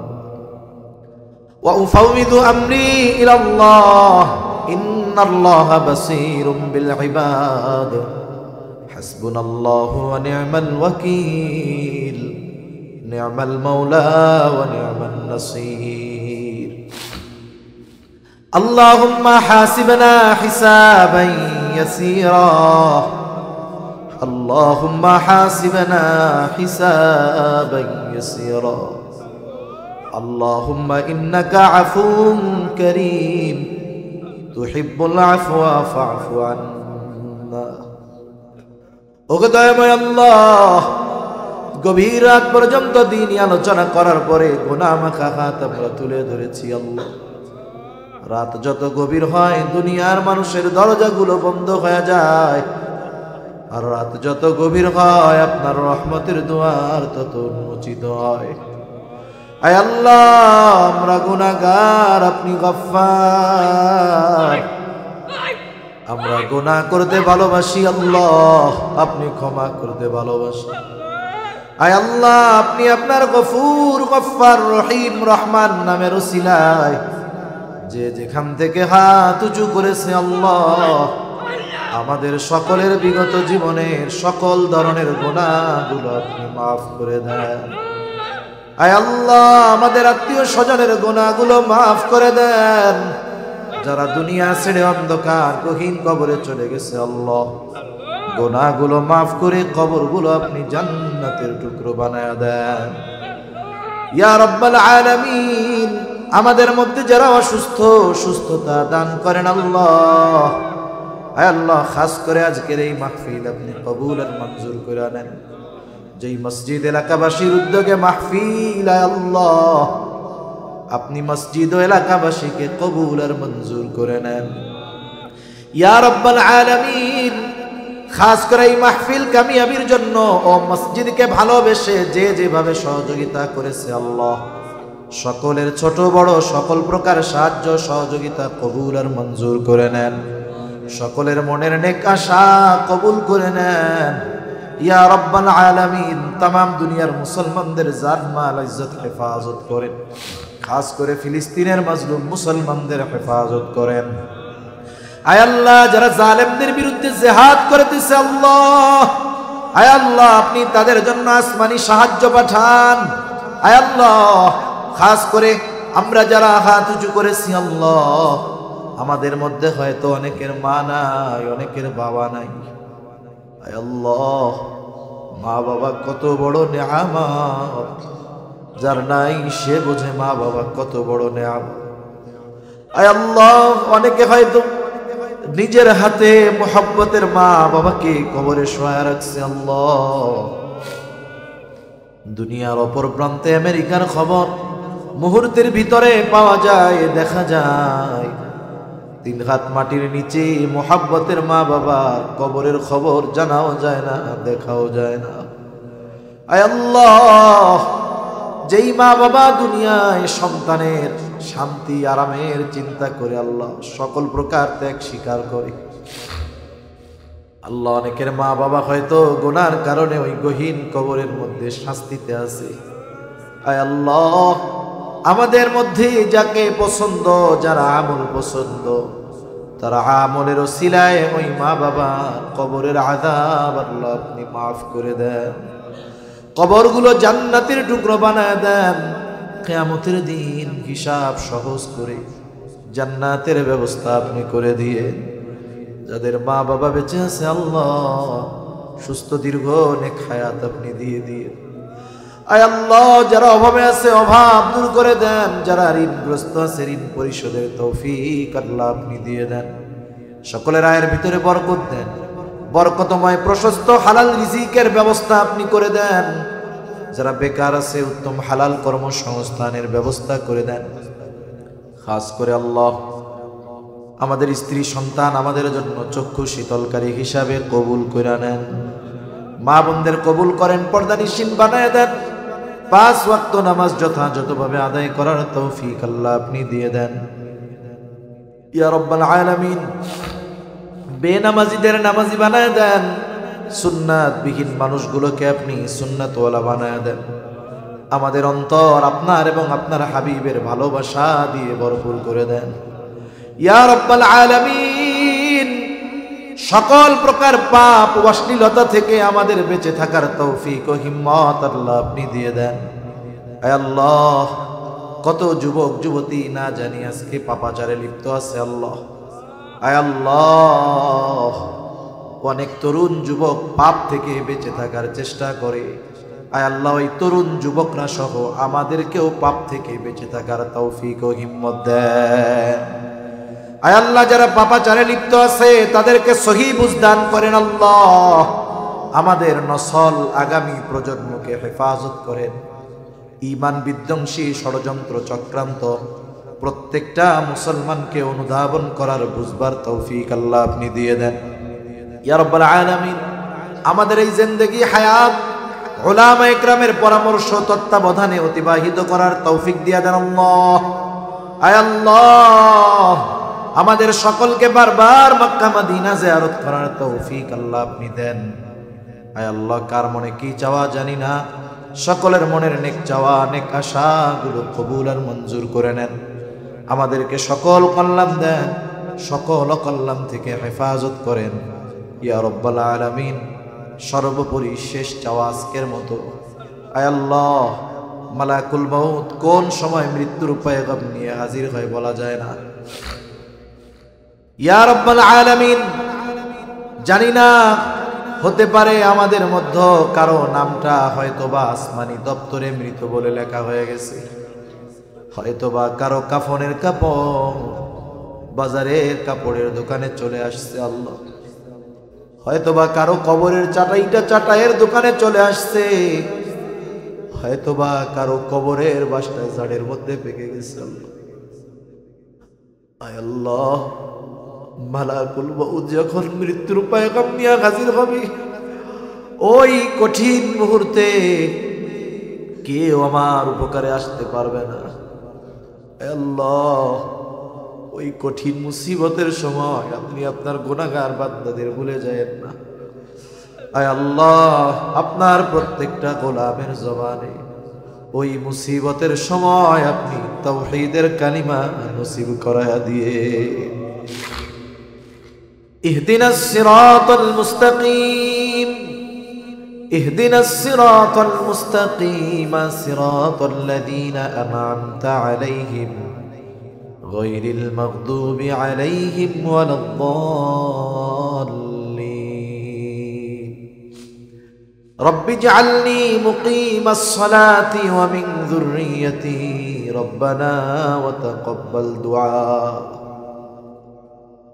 ربنا اغفر لي ولوالدي وللمؤمنين يوم يقوم الحساب ربنا هب لنا من أزواجنا وذرياتنا قرة أعين وجعلنا للمتقين إماما رب ارحمهما كما ربياني صغيرا رب ارحمهما كما ربياني صغيرا وصلى الله تعالى على خير خلقه محمد وعلى آله وأصحابه أجمعين آمين برحمتك يا أرحم الراحمين آمين. سبحانك اللهم وبحمدك أشهد أن لا إله إلا أنت أستغفرك وأتوب إليك.